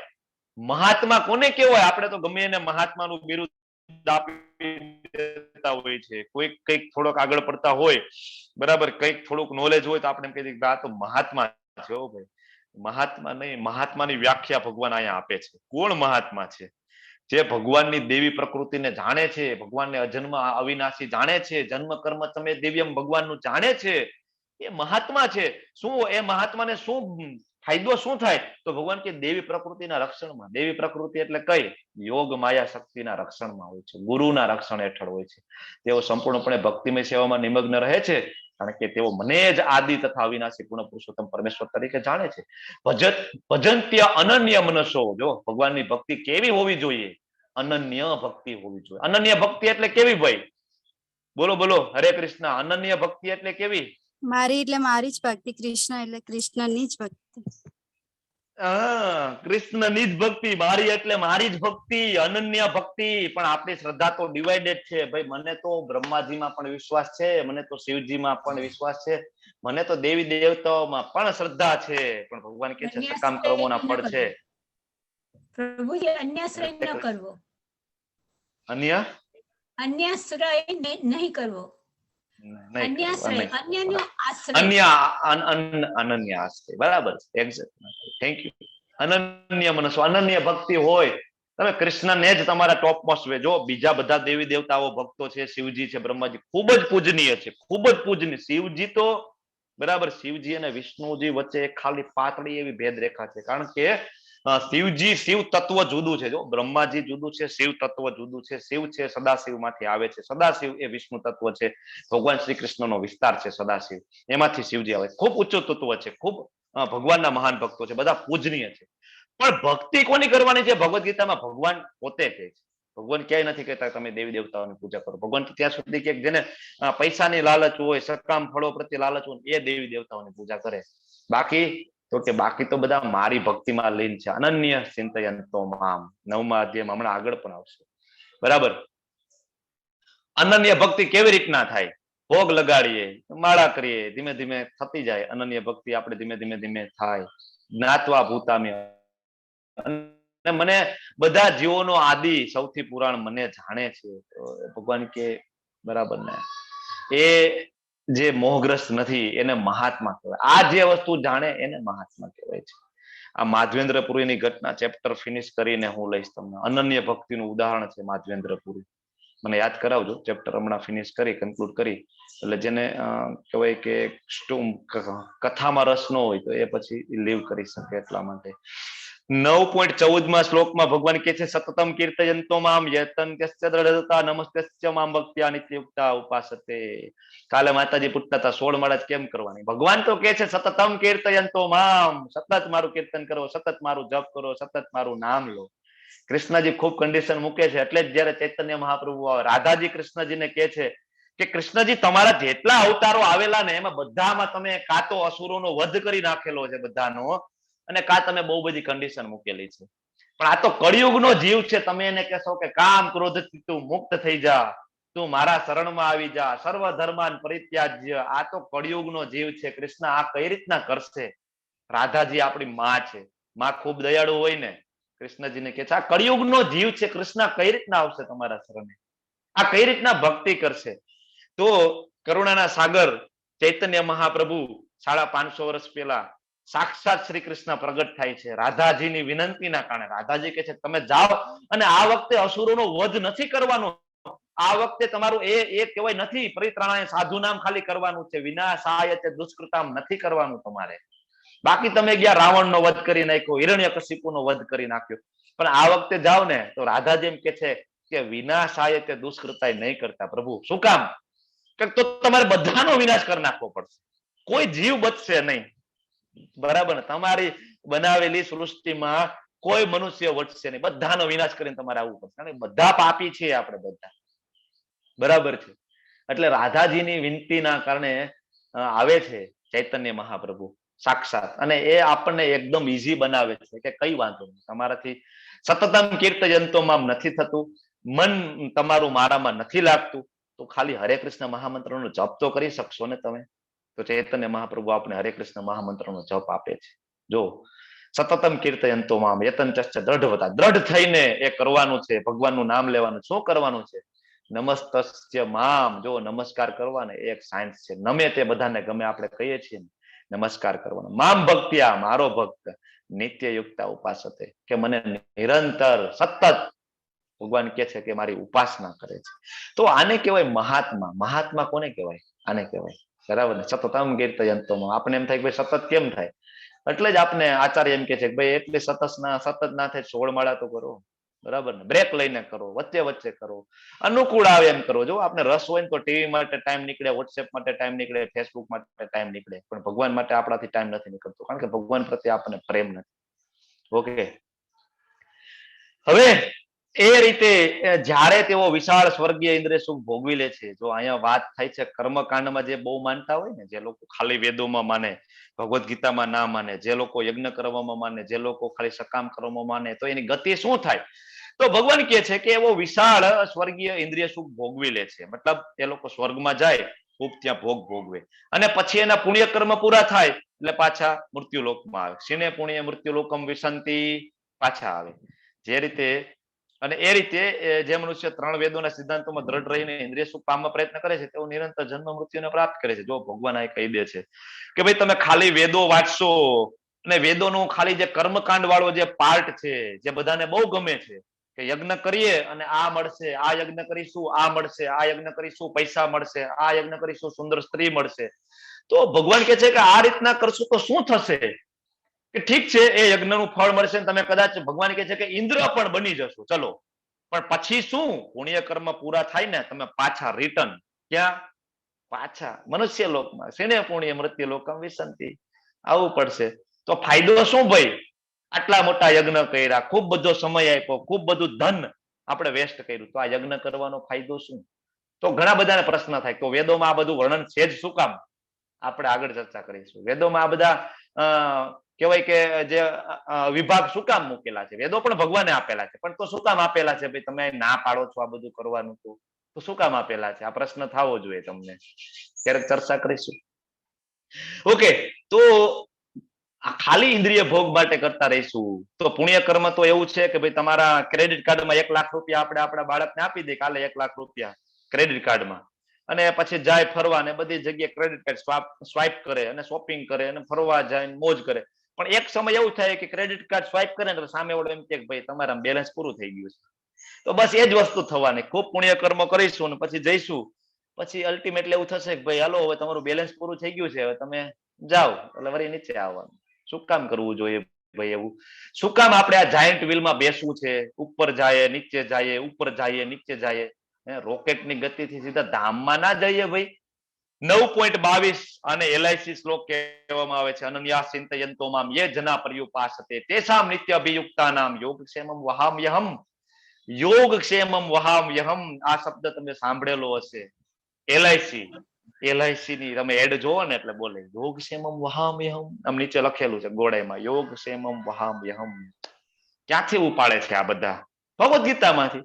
આ બધા મોટિવેશનલ સ્પીકરો છે, બરાબર ને, યુટ્યુબમાં ને ટીવીમાં બહુ મોટા મોટા લેક્ચર આપે, તમે આમ કરી નાખો, તમે તેમ કરી નાખો. ક્યાંથી લઈ આવે છે આ બધું? અલ્ટિમેટલી ભગવદ્ ગીતામાંથી લઈ આવે છે, પણ એક જ પાર્ટ ઉપાડે છે, બરાબર છે. પણ એ નીચે કેવાય કેપ્શન મૂકતા નથી કે ભાઈ અમે ભગવદ્ ગીતામાંથી લીધું છે. ચોર છે બધા, બરાબર ને? ભગવાનનું જ્ઞાન લઈ અને ભગવાનને ક્રેડિટ નથી આપતી તો ચોર છે બધા. શું કે છે આ શ્લોકની અંદર ભગવાન? કે જે લોકો અનન્ય ભાવે મારા દિવ્ય સ્વરૂપનું સદા ચિંતન કરતા રહી અને મને ભજે છે. જો અનન્ય ભાવે ચિંતન કરતા રહી તો શું થાય? ખાલી હું કૃષ્ણની જ ભક્તિ કરું છું, મારી શ્રદ્ધા સંપૂર્ણપણે મારા કૃષ્ણ માટે છે, મારો અનન્ય ભાવ છે, તો શું થાય? તો ભગવાન કહે છે કે તેમની જરૂરિયાતોની હું પૂર્તિ કરું છું. જો એને કઈ પણ જરૂર હશે, મારા ભક્તને જે કઈ જરૂર છે, ભગવાન કે મને ખબર છે, એની પૂર્તિ હું કરી દઈશ, અને તેમની પાસે જે કઈ છે ને એનું રક્ષણ હું કરીશ. જો આનું ઉદાહરણ આપણે આપવું હોય તો કયું આપી શકાય? કયા ભક્તનું એક્ઝામ્પલ આપશો તમે? અનન્યા ચિંતયંતો મામ યે જના પર્યુપાસતે. નરસિંહ મહેતા. ભગવાન આવે, નરસિંહ મહેતા. નરસિંહ કેટલું કે બરાબર ને, નરસિંહ સૌરાષ્ટ્રના મહેતા. છે આપણે ગુજરાતીઓને તો નરસિંહ મહેતા તરત યાદ આવી ગયું. ઘણા બીજા પણ ભક્તો છે, પણ આપણે ગુજરાતી છે એટલે આપણે નરસિંહ મહેતા સાથે થોડું ક્લોઝ કનેક્શન હોય. તો નરસિંહ મહેતા, વિચાર કરો કે નરસિંહ મહેતા માટે ભગવાન કેટલી વખત આવે છે, કેટલી વખત આવે છે. નરસિંહ મહેતા તો કહેવાય ને કે ઓલું કરતાલ લઈને બીજી થઈ જાય ને, ભગવાનને નરસિંહ મહેતાના પિતાજીનું આખું શ્રાદ્ધ કરવા માટે આખો દિવસ આવવું પડે છે. ભગવાન પોતે આવે છે, કૃષ્ણજી દ્વારકાથી આવે છે, બધાને પીરસે છે, માતા રૂક્ષ્મણીજી રસોઈ બનાવે છે, બલરામજી છે હેલ્પ કરે છે શ્રાદ્ધમાં. તમે વિચાર તો કરો, આ કૃષ્ણ છે, આટલા દયાળુ છે. બાજુમાં જો નરસિંહ ભગવાનનો અવતાર છે, પ્રહલાદ મહારાજને. હરે કૃષ્ણ. પ્રભુજી હરે કૃષ્ણ. બોલો ને. આપણે ક્વેશ્ચન છેલ્લે લઈએ પ્લીઝ, ચેપ્ટર કન્ક્લુડ કરી લઉં. હરે કૃષ્ણ પ્લીઝ. હરે કૃષ્ણ. મારો અવાજ આવે છે અમરીશજી, જિગ્નેશજી, નૈયાજી? બરાબર છે. ઓકે ઓકે, આપણે ક્વેશ્ચન આન્સર છેલ્લે લઈ લઈએ પ્લીઝ, નહીતર શું છે આઉટ ઓફ ઓવર ટાઈમ જતું રહેશે આજે. તો આ બાજુમાં જો સુંદર મજાનો નરસિંહ ભગવાનનો અવતાર હમણાં આપણે જોઈ ગયા, પ્રહલાદ મહારાજને જો ગળે લગાડેલા છે. તમે જો તો ખરી, એ નરસિંહ દેવનો અવતાર છે, સિંહ છે, છતાં એની આંખની અંદર તમે કરુણા જો, કેટલો પ્રેમ કરે છે. જો એ નરસિંહ દેવ ને જયારે ખોળામાં બેહાડે ને, તો નરસિંહ દેવ ઉપર જયારે હાથ મૂકે ને, તો આ જે ભાગ હોય ને સિંહનો, આ ભાગ એ એકદમ પોચો હોય, સોફ્ટ હોય. એ છે ને આ રીતના હાથ રાખે છે, બરાબર ને, એકદમ સોફ્ટ. અને એના જે નખ હોય ને, નખ આમ સીધા રાખે છે કે મારા પ્રહલાદને લાગી ના જાય, બરાબર. તમે આ ઘટના આખી વાંચો, સાંભળો, ખૂબ મજા આવે. તો આ જે નખ છે ને, હાડ, એ અસુરો માટે છે ભગવાન કહે છે, અને આ છે મારા ભક્તો માટે છે. ગાદી છે ને સોફ્ટ, એ મારા ભક્તો માટે છે. નરસિંહદેવ આવે છે અનન્યાસ ચિંતયંતોમાં. ભગવાનના ભક્તો માટે ભગવાન બધું કરે છે, ખાલી આપણી શ્રદ્ધા હોવી જોઈએ. પણ આપણી શ્રદ્ધા છે નહીં. સુદામાજી વાળી ઘટના તમને બધાને ખબર છે. સુદામાજી દ્વારકા આવવાની ખૂબ ના પાડે. પત્ની એમ કે છે કે જાઓ ને, તમારો મિત્ર તો કહેવાય કે સમ્રાટ છે, રાજા મહારાજા છે, દ્વારકાધીશ છે, તમે કેમ એની પાસે નથી જતા? તો કે હું મારા મિત્ર પાસે કઈ માંગવા ના જાઉં. છતાં બહુ રિક્વેસ્ટના કારણે સુદામાજી પછી જાય છે. અને જો ભગવાન પોતે સાક્ષાત અનંત બ્રહ્માંડો ના અધિપતિ, ગોલોક વૃંદાવન પતિ શ્રી કૃષ્ણ પોતે એના પગને પખાડે છે. અને ચામર કોણ ઝુલાવે છે? ચામર એટલે ઓલું જો માતાજી પાછળ લઈને ઉભા છે, હવા નાખે છે. કોણ ઝુલાવે છે? સાક્ષાત રૂક્ષ્મણીજી છે, બરાબર. એ ચામર લક્ષ્મીજી છે, ચામર ઝુલાવે છે. તો વિચાર તો કરો, ભગવાન એના ભક્તોને કેટલો પ્રેમ કરે છે. હે કુંતી પુત્ર, જે મનુષ્ય અન્ય દેવોના ભક્ત છે, તેમની શ્રદ્ધાપૂર્વક પૂજા કરે છે, તેઓ વાસ્તવમાં પરોક્ષ રીતે મારી પૂજા કરે છે. હવે આટલું કોઈ વાંચે તો એમ થઈ જાય કે જો તમે ભગવદ ગીતા વાંચો 9.23, એમાં એમ કે છે કે શ્રદ્ધાપૂર્વક બીજા દેવોની પૂજા કરે છે, મારી જ પૂજા છે. ભગવાન કૃષ્ણએ કહી દીધું મારી પૂજા છે. બધા રસ્તા ગોલોક ધામ જ જાય છે. જેની પૂજા કરવી હોય એની કરો. તમે શિવજીની કરો, બ્રહ્માજીની કરો, સાંઈબાબાની કરો. પણ આગળ પૂરો શ્લોક તો વાંચો, શું કે છે? પરંતુ તેમની તે ઉપાસના અવિધિ પૂર્વકમની છે. યજંત્ય અવિધિ પૂર્વકમ. ભગવાન કે છે કે ઠીક છે, એ મારા અંશો છે. બીજા તમે દેવી દેવતાઓને માનો છો, તમારે પૈસા જોતા હોય તો લક્ષ્મીજી, જ્ઞાન માટે સરસ્વતીજી, બળ માટે હનુમાનજીને તમે બધા માનો છો, ઇટ્સ ઓકે. પણ એ મારી પરોક્ષ પૂજા છે, ઇનડાયરેક્ટ પૂજા છે, બરાબર. ભગવાન કે છે કે અવિધિ પૂર્વકમની પૂજા છે. અવિધિ એ કહેવાય કે પ્રોપર પૂજા નથી મારે. અને આનાથી શું થશે? આનાથી કેવી ગતિ થશે? ચલો, આપણે બધા દેવી દેવતાઓની પૂજા કરીએ છીએ, કૃષ્ણ નથી માનતા, તો શું થશે? તો ભગવાન જો અહીંયા હવે એકદમ ક્લિયર કટ સ્ટેટમેન્ટ આપી દે છે કે યાંતિ દેવવ્રતા દેવા. જે લોકો દેવોની પૂજા કરે છે ને, એ ભાઈ દેવોના લોકોમાં જશે, મતલબ સ્વર્ગમાં જશે. પિતૃ યાંતિ પિતૃવ્રતા. હવે જે પિતૃઓ, ઘણા બધા પિતૃઓની પૂજા કરતા હોય, સુરાપુરા દાદા હોય, સતી માતાજી હોય, ઘણાના કુળમાં થઈ ગયા હોય, તો ખાલી એની જ પૂજા કરે. અમારા માટે તો આ જ ભગવાન છે. શું કામ? બધી ઈચ્છાઓ પૂરી કરતા હોય. હે સુરાપુરા દાદા, અમારે ત્યાં સંતાન નથી, એક સંતાન આપજો. સુરાપુરા દાદા છે, સંતાન આપે. હે લક્ષ્મી માતાજી, પૈસા નથી, પૈસા આપજો. હે હનુમાનજી, બળ આપજો, શક્તિ. હે ગણેશજી, વિઘ્ન હરી લેજો. તો દેવી દેવતાઓ છે એ સકામ કર્મોના ફળ જલ્દી આપે. સ્વાર્થ જેની પાછળ એના ફળ જલ્દી આપે. પણ ભક્તિ માટે કૃષ્ણ પાસે જવું પડે. તો પિતૃ યાંતિ પિતૃવ્રતા, જે પિતૃને પૂજે છે પિતૃ પાસે જાય. ભૂતાની યાંતિ ભૂતેજ્યા, જે ભૂતોની ઉપાસના કરે, ભૂત પ્રેતની ઉપાસના કરે.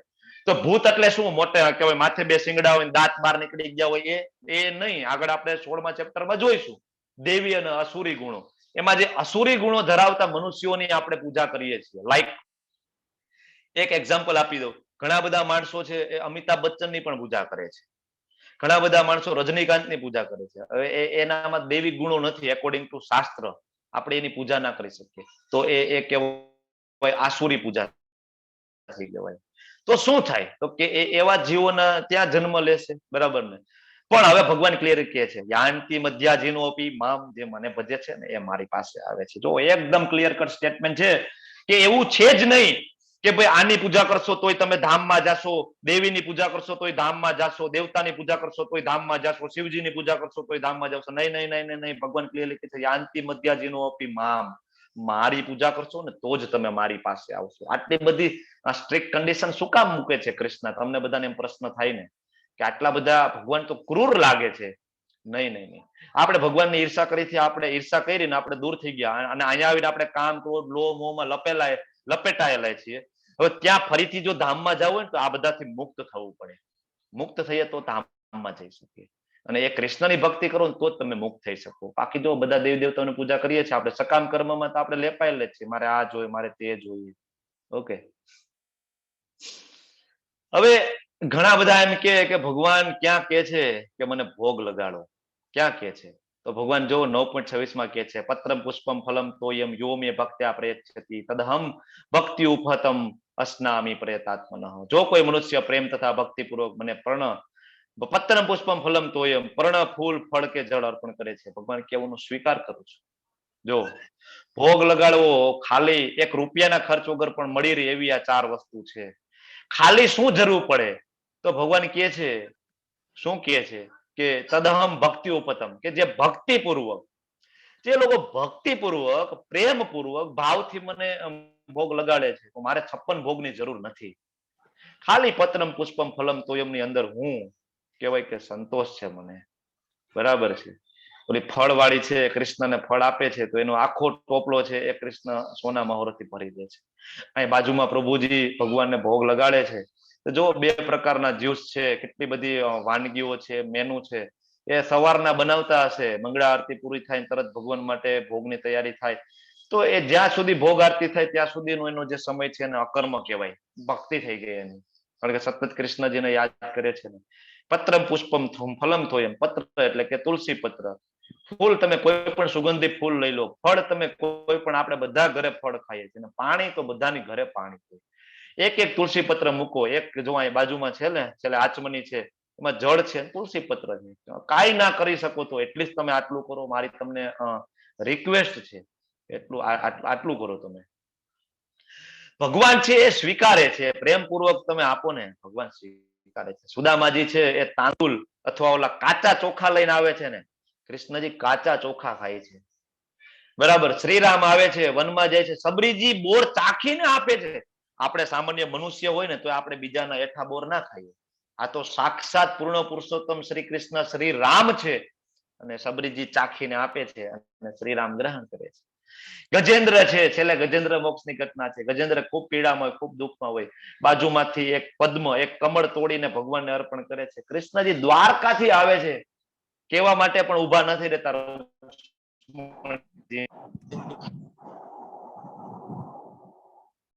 પણ ઉભા નથી રહેતા. હરે કૃષ્ણ. મારો વોઇસ આવે છે? હરે કૃષ્ણ. હા પ્રભુ, આવે છે. હરે કૃષ્ણ. ઓકે. તો કૃષ્ણજી રોકાતા નથી, એમને સીધા જાય છે અને ગજેન્દ્રને મોક્ષ અપાવે છે.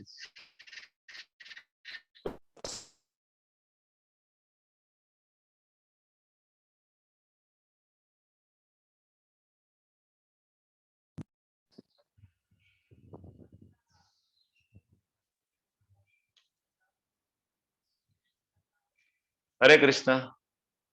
હરે કૃષ્ણ. Okay okay. મને એવું લાગે છે નેટવર્ક જતું રહ્યું મારું એટલે. ઓકે. તો પ્રભુપાદ કે છે કે અભક્તોના હાથમાંથી ભગવાન ક્યારેય ભોગ સ્વીકારતા નથી. કારણ કે ભગવાન તો ક્લિયરલી કે છે કે પ્રેમપૂર્વક મને આપો તો હું ગ્રહણ કરું છું. ભગવાન છે પ્રેમના ભૂખ્યા છે. એના માટે તમારે ભક્ત બનવું પડે. ભક્ત. બરાબર ને? યશોદા માતાજી જો કાનાને જમાડે છે ને પ્રેમપૂર્વક, ભગવાન જમે છે. બરાબર ને? યશોદા માતાજી એને ભક્તોના રક્ષણમાં જવું ગમે છે. પ્રભુપાદ અમેરિકા જાય છે અને બધાને જમાડે છે, પૂરી, લુચી, રસગુલ્લા, બરાબર ને, બધાને જમાડે છે, ભગવાનને ભોગ લગાડે છે, બધાને જમાડે છે, બધામાં શુદ્ધ કૃષ્ણ પ્રેમ પ્રગટ થાય છે. બાજુમાં સુંદર મજાનો ફોટો છે, બધામાં એક એક તુલસી પત્ર છે. જો ભગવાનને ભોગ લગાડવો કઈ રીતના. યત કરોસી યજ્ઞાસી યજ્જોસી તદાસી યત યત પશ્યસી કોન્તે તત્કૃષ્વ મદર્પણમ. કઈ પણ કરે છે, જે કઈ પણ ખાય છે, જે કઈ અર્પણ કરે છે, દાન આપે છે, તપસ્યા કરે છે, બધું મને અર્પણ કરી દે. બધું ખાલી 4 રસ્તા છે. જે કઈ કામ કરીએ ભગવાનને સેન્ટરમાં રાખીને કરીએ, જે કઈ જમીએ એ ભગવાનને ભોગ લગાડીને જમીએ, જે કઈ દાન કરીએ એ ભગવાનની સેવામાં દાન કરીએ, અને જે કઈ તપ કરીએ એ ભગવાન માટે કરીએ. બરાબર છે. જે કઈ કરીએ ભગવાન માટે કરીએ. બહુ ઈઝી છે, અઘરું નથી. આ કરવાથી શું થશે? તો આપણે પાપ કર્મોમાંથી છૂટી જઈશું. હું ન તો કોઈનો દ્વેષ કરું છું. જો ભગવાન કહે છે કે હું ન તો કોઈનો દ્વેષ કરું છું, હું કોઈનો પક્ષપાત, ભગવાન કે હું કોઈનો પક્ષપાત નથી કરતો. અસુરો હોય ને, નાસ્તિક તો ઠીક છે, રાક્ષસો હોય ને, ભગવાન એને કે એને પણ હું જમવાની વ્યવસ્થા, હવાની વ્યવસ્થા કરી દઉં છું. એના હૃદયમાં બેઠો બેઠો પણ એના ખોરાકને હું જ પચાવું છું. હું કોઈનો પક્ષપાત નથી કરતો. હું સર્વ પ્રત્યે સંભાવ યુક્ત રહું છું. ભગવાન કહે છે કે સર્વ પ્રત્યે સંભાવ, મારા માટે બધા સરખા છે. પણ હવે આગળ ભગવાન થોડું ઉમેરે છે. શું ઉમેરે છે? યે ભજંતી તું મામ ભક્ત્યા મયી તે સુચાપ્યહમ. પણ પરંતુ જે મનુષ્ય ભક્તિ ભાવે મારી સેવા કરે છે ને, તે મારો મિત્ર છે. જો હવે અહીંયા ભગવાન થોડા બાયસ પણ થાય છે, થોડો પક્ષપાત કરે છે. કોના માટે? ભગવાન કહે છે જે મારો ભક્તિ ભાવે મારી સેવા કરે છે ને, એ મારો મિત્ર છે. એ મારામાં અવસ્થિત હોય છે ને, હું પણ તેનો મિત્ર છું. એ બાજુમાં જો કૃષ્ણજી એના આજુબાજુમાં ગોપો બાળો છે, ભગવાન બધાના એઠું ખાય છે ને, ભગવાન બધાને ખવડાવે છે, એના હાથે ખવડાવે છે. આલે લેતો, આ ટેસ્ટ કરતો, આનો ટેસ્ટ ખૂબ સારો છે, લેતો તું. શ્રીમદ ભાગવતમમાં સુખદેવ ગોસ્વામીજી લખે છે કે કૃત પુણ્ય પુંજા કહેવાય. તો અનંત જન્મો, કરોડો જન્મો, અબજો જન્મોના પુણ્યકર્મ, ભક્તિ ઉન્મુખ પુણ્યકર્મ હોય ને, તો જ તમે કૃષ્ણના મિત્ર બની અને એની સાથે લીલા કરી શકો. આ કોઈ સામાન્ય વ્યક્તિ નથી, આ કોઈ સામાન્ય ઘટના નથી. બરાબર ને? તો ભગવાન કહે છે કે હું પણ તેનો મિત્ર છું. પક્ષપાત નથી કરતા, પણ ભક્તો માટે ભગવાન થોડો પક્ષપાત કરે પણ છે. બરાબર. તો અત્યંત ઘૃણાસ્પદ કર્મ કરનાર ઘણા બધાને એમ થાય કે ભક્તિમાં છે છતાં પણ એ ક્રોધ કરે છે, ન બોલવાનું ક્યારેક બોલે છે, તો એનું શું કરવાનું પ્રભુજી? તો ભગવાન કહે છે આયા કે અત્યંત ઘૃણાસ્પદ કર્મ કરનાર કોઈ મનુષ્ય જો ભક્તિ ભાવે મારી સેવામાં પરોવાયેલો હોય તો એને સાધુ માનવું જોઈએ. ઠીક છે, ભક્તિમાં આવે છે, એની જૂની ટેવો, એનો ઉછેર, એનું શરીર, એનું કહેવાય જૂના કર્મોના કારણે ક્યારેક એ થોડી ભૂલો કરે છે, તો આપણે શું કરવું જોઈએ? આપણે એને સાધુ માનવું જોઈએ. બરાબર? કારણ કે એ એટલીસ્ટ ભક્તિ તો કરે છે ને, અને એને પોતાને સાધુ ના માનવું. ધારો કે હું ભૂલ કરું તો મારે પોતાની જાતને એમ ના માનવું જોઈએ કે નહીં નહીં નહીં, ભગવાને કીધું છે મને સાધુ માનો તમે બધા. ભૂલ થઈ ગઈ તો શું છે? ભગવાન કે છે 9મા અધ્યાયના 30મા શ્લોકમાં સાધુ માનો બધા મને. નહીં નહીં, એમ નહીં. આપણે એને સાધુ માનવું જોઈએ, પણ જેનાથી ભૂલ થઈ એને શું કરવાનું? એને ગિલ્ટી થવી જોઈએ. તો આત્મગ્લાનીમાં બળવો જોઈએ કે ભાઈ આવી ભૂલ કેમ થઈ ગઈ મારાથી, આવી ભૂલ થવી જ ના જોઈએ. બરાબર? અને જો આપણે એને સાધુ માનીએ તો શું થાય? તો કે ક્ષિપ્રમ ભવતી ધર્માત્મા. તો આપણે એ તરત જ ધર્માત્મા બની જાય. જે એ ખરાબ કર્મ કરનાર ભક્તિ ભાવમાં હતો એને સાધુ માને છે, તો જે માનવા વાળો છે તરત ધર્માત્મા બની જાય, સ્થાયી શાંતિ પ્રાપ્ત કરે છે. અચ્છા, તો જેને ભક્તિ કરી અને જેને ખરાબ કામ કર્યું અથવા જેના ઉપર માયાનો પંજો પડી ગયો, એનું શું થાય? તો ભગવાન અહીંયા કે છે, જો શું કે છે, કોંતેય પ્રતિજાનીહિ નમે ભક્ત્યા પ્રણશ્યતિ. કે હે અર્જુન, હે કુંતી પુત્ર, નિર્ભય થઈને ઘોષણા કરી દે કે મારા ભક્તોનો કદાપી વિનાશ થતો નથી. તો ભગવાન છે એ અર્જુનને કહે છે કે ભાઈ તું ઘોષણા કરી દે મારા ભક્તોનો વિનાશ નથી થતો. તમને બધાને પ્રશ્ન થાય કે ભગવાન પોતે ના બોલી શકે કે ભાઈ ચલો મારા ભક્તો, તમારો કોઈનો વિનાશ નહીં થાય, હું કહું છું. પણ ભગવાન અર્જુનને કહે છે અર્જુન તું ઘોષણા કરી દે. કારણ કે ભગવાન છે ને પોતાના વચન ક્યારેક તોડી શકે છે ભક્તોની સેવા માટે, ભક્તોના આનંદ માટે. બરાબર ને? ભીષ્મદેવ માટે પોતે પોતાનું વચન તોડી દે છે. પણ જો ભક્ત કોઈ વચન લઈ લે ને તો એ તો પૂરું કરવું જ પડે, એમાં કોઈ ડાઉટ નથી. ભીષ્મજીએ કીધું તમારે શસ્ત્ર ઉપાડવું પડશે, ભગવાન તમને ઉપડાવીશ, મેં વચન લીધું છે. કૃષ્ણ કે કાંઈ વાંધો નહીં, મારું વચન તોડી નાખીશ, તારું વચન પૂરું કરીશ. બરાબર? પ્રહલાદ મહારાજ એમ કહે છે કે ભાઈ આ જે સ્તંભ છે એમાં મને વિષ્ણુ દેખાય છે. હકીકતે તો એ નિર્જીવ વસ્તુ હતી. બરાબર. ભગવાન તેમ કહે છે દરેક જીવના હૃદયમાં હું બિરાજું છું, કણ કણમાં હું છું, બરાબર. પણ એ તો નિર્જીવ સ્તંભ હતો. પણ પ્રહલાદ મહારાજે એમ કહી દીધું કે ભાઈ આ સ્તંભની અંદર મને વિષ્ણુ દેખાય છે, મને મારા કૃષ્ણ દેખાય છે, તો કૃષ્ણને આવવું પડે. તો તરત જ એ સ્તંભ તોડે છે, તરત નરસિંહ ભગવાન પ્રગટ થાય છે. ભગવાન જુટલાવી શકતા નથી. મનમના ભવ ભક્તો મધ્યાજીભામ નમસ્કુરુ મામે વેશ્યસી યુક્તેત્વમ આત્મનમ મત પારાયણ. તો તારા મનને મારામાં પોરો. જો આ જે શ્લોક છે ને એ આગળ પણ આવશે, રિપીટ થશે. મનમના ભવ મદભક્તો 18મા અધ્યાયમાં પણ આવશે. આ પહેલી 2 લાઈન છે, બરાબર. મનમના ભવ મદભક્તો મધ્યાજીભામ નમસ્કુરુ, કે આપણું મન ભગવાનમાં લગાડવાનું છે, ભગવાનના કૃષ્ણના ભક્ત થવાનું છે. ભગવાન કે મને નમસ્કાર કર, મારી પૂજા કર, આવી રીતના તું મને નક્કી પ્રાપ્ત કરીશ. બરાબર. આગળ ક્યારેક આ શ્લોકને ડિટેલમાં લઈશું. શ્લોકની બહુ ડેપ્થ. જો મનમના, ભગવાનમાં મન લગાડવું એટલે કે ભગવાનનું નામ લેવું, જપ કરવું. મદભક્તો, ભગવાનના ભક્તો બનવા એટલે ભગવાનને ભોગ ધરાવવો, ભગવાનનો શણગાર કરવો. મધ્યાજી, ભગવાનની પૂજા કરવી, ભગવાનની આરતી કરવી, મંગળ આરતી કરવી. મામ નમસ્કુરુ, દંડવત પ્રણામ કરવાનું. બરાબર. તો બસ આટલું જ કરવાનું છે, કંઈ વધારે આપણે કરવાનું છે નહીં. તો આ ચેપ્ટરના અંતે આપણને ખબર પડે કે ગમે તે કરો બીજું, પણ જો તમે ભગવાનની ભક્તિ નહીં કરો તો ભગવાન કે એ બધું વ્યર્થ છે, બધું વ્યર્થ છે. આપણે હમણાં જોયું, ભગવાને કીધું અશ્રદ્ધા નામ, જેને શ્રદ્ધા નથી, જેને જે મારા દિવ્ય ભામ, જે મારો પરમ ભાવ અજાનંતો, જે મારો પરમ ભાવને જાણતા નથી, તો શું થશે? તો ભગવાન કહે છે કે રાક્ષસી અને નાસ્તિક પ્રકૃતિ પ્રત્યે આકૃષ્ટ થઈ જશે. અને એના કદાચ એક ગમે એટલો મોટો દાનવીર હશે, ગમે એટલો મોટો તપસ્વી હશે, બરાબર, ગમે એટલી મુક્તિની કામના કરતો હશે, ગમે એટલું વેદાધ્યયન કરેલું હશે, તો ભગવાન કે બધું વ્યર્થ જશે. શું કામ વ્યર્થ જાય? તો કે ફરીથી જાય જન્મ થવાનો છે. અને ભક્તિ એક જ એવી વસ્તુ કે ભક્તિ એક એવી વસ્તુ છે જે સાથે આવશે, બાકી કંઈ આવવાનું નથી. બાકી બધામાં પહેલેથી શરૂઆત કરવી પડે. ઓકે, આ સાથે આ ચેપ્ટર અહીં પૂર્ણ કરું છું અને મારી વાણીને વિરામ આપું છું. તમે બધા મને ખૂબ શાંતિપૂર્વક સાંભળ્યો એ માટે તમારો બધાનો ધન્યવાદ. હરે કૃષ્ણ કૃષ્ણ કૃષ્ણ હરે હરે, હરે રામ રામ રામ હરે હરે હરે. કૃષ્ણ પ્રભુજી. હરે Krishna everyone. Hare Krishna. Hare Krishna. Hare Krishna. Thank you. માતાજી રેકોર્ડિંગ સ્ટોપ કરી દે.